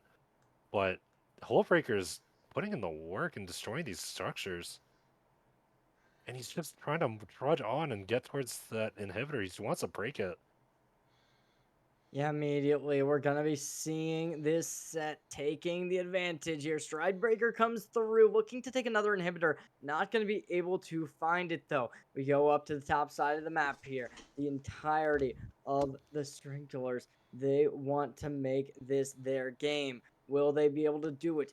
4 people in the spawn, wanting to make something. Stun comes through, double stun, gonna be able to get first skill. Big Dummy gonna be the ones to connect. I'm going to be the one to fall next potentially, but no. Instead, the go golden going to come through, and the brain gets absolutely shut down. It's just going to be a complete annihilation and a charge to the Nexus. Some sidewalks lead to Loco, and unfortunately, this sidewalk was not the one he wanted to walk down. He didn't have Banshees, and taking advantage of that, Flash and Knight just frozen tombs Ari straight in his face, and Brand was able to follow up, and that was just a free kill over to 1K Your Dynasty. They were able to pick up 2 kills on Sprinkler and Loco, and they're looking to run down mid lane now. Actually, no, they're calling for this Baron play, which I think is fine considering that gives like 1,500 gold, and they're really wanting to make sure that everyone finally gets their item. Considering Brand is still without an item, and VLN is also trying to finish whatever his last item is. I think that's going to be a cleaver. I don't know. That phase is kind of hand in hand on what it's going to be, and that's going to be That's a huge gold swing back towards 1K or Dynasty. They're still looking alive, folks. Yeah, I kind of disagree with you there. I think that there was definitely a good chance they could have ended then and there. Um, but taking the advantage, gonna go for a Baron. I cannot say that this was a bad idea by any means. You're just gonna be able to keep the game going. Honestly, it really just seems like both teams, like the gold, it hasn't even been equal. This definitely could be anybody's game. Um, it's just the Graves though. The Graves has been so proactive and so strong throughout the entirety of this game. Like there's a 3-9 Callista and a 5-12 Lissandra. Like I don't think anybody else. Oh, don't forget the 1 and The 1 in 14. 14th. Like literally nobody else in this game has been nearly as proactive. It has been the Graves dragging this team throughout the match, and they brought it to 48 minutes. This Elder Oh, Dragon is respawning. Loco is trying to go for the fight. yeah, fight comes through. Graves gonna be the first one to fall. There's gonna be the Lissandra as well. This has been it. This has been done. This has been the game, and this is gone. They can just end at this point, I think. Right? I bet they got 4 people alive. There's gonna be 1 remaining player, barely able to escape for now, but with so much range Wait, the available bot to. wave. This could be Oh, a but the TL Flying Quest series, bro. He could actually end it bot. race to see who can end. That's going to be the game that we know. But at this point, I was so confident with X-Ray forced to back up. There's always a chance. There's always a game plan. First tower gets destroyed. No demolish for the second. We go over to the top side. They're going to be able to do the same thing, but with more. They find the first little bit of damage, not able to secure the next, not able to get the kill. It's going to be the brand to shut down the Corki. Him no longer alive. I may have overestimated the power of that one fight alone, and we're going longer.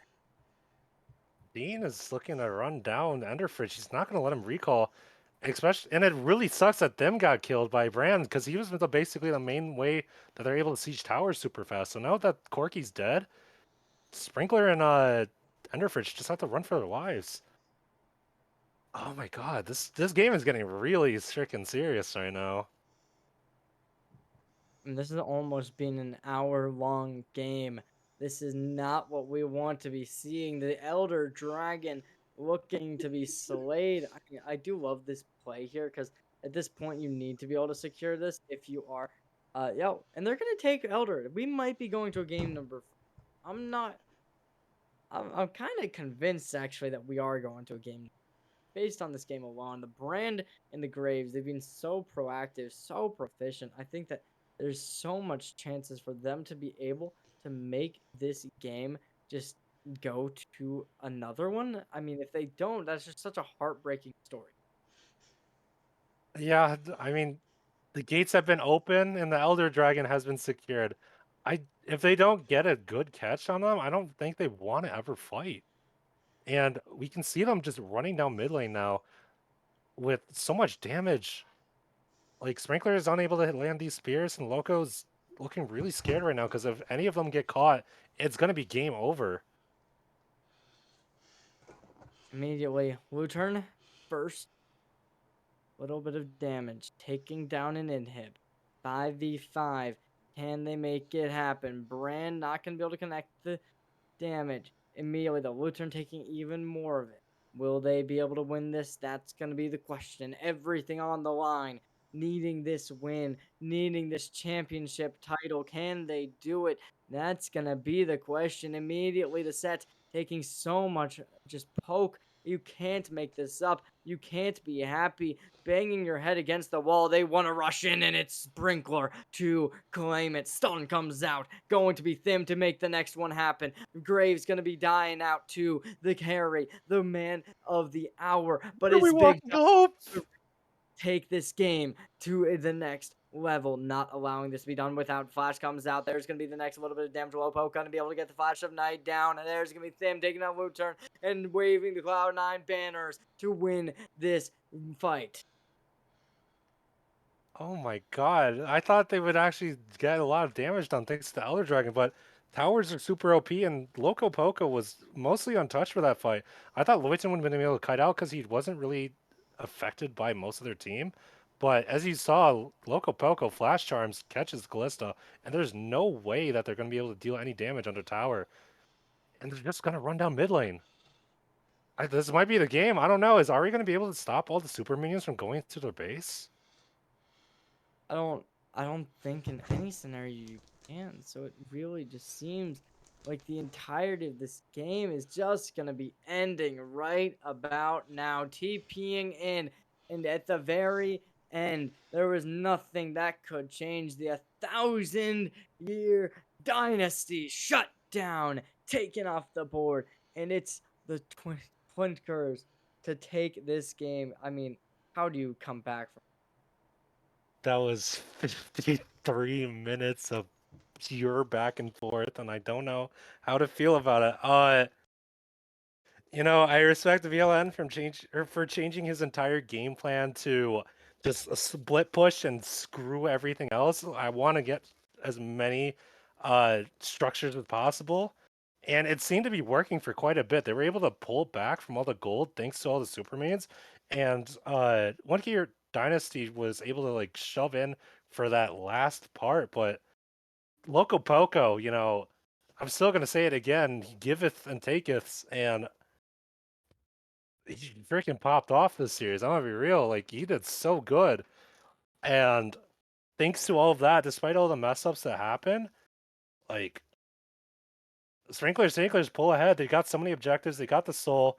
Even if they lost the Elder, the fact that they were able to pull that fight back, thanks to Loco and them, just really showed that like we can throw for the next 30 minutes and we'll still win. And yeah, I mean, I got no other thoughts about that. What about you? Yeah, I can't say it better myself. An absolute MVP masterclass performance from the Graves, from the brand in that final map. But unfortunately, it was not enough. It was not good to the perfection. But I think that's it. You got any final things before you head out? Loco PRs are shooting up, baby. Invest in Loco stocks. He's proven himself finally. Let's go, baby. Yes, sir. Yes, sir. And that's going to be it from us. Thank you so much, ladies and gentlemen, for sticking around for the ride. Phenomenal gameplay we saw tonight. I'm Cherry J, joined with the one, the only Gar Goomba, our favorite moderator and caster over here at the Summit Esports Discord server. Make sure to stay tuned for more tournaments coming up in the future. But that's going to be it from us today. Make sure to thank these winners for a phenomenal performance. The Sprinklers Tinklers going to be your champions. Good night. Good night.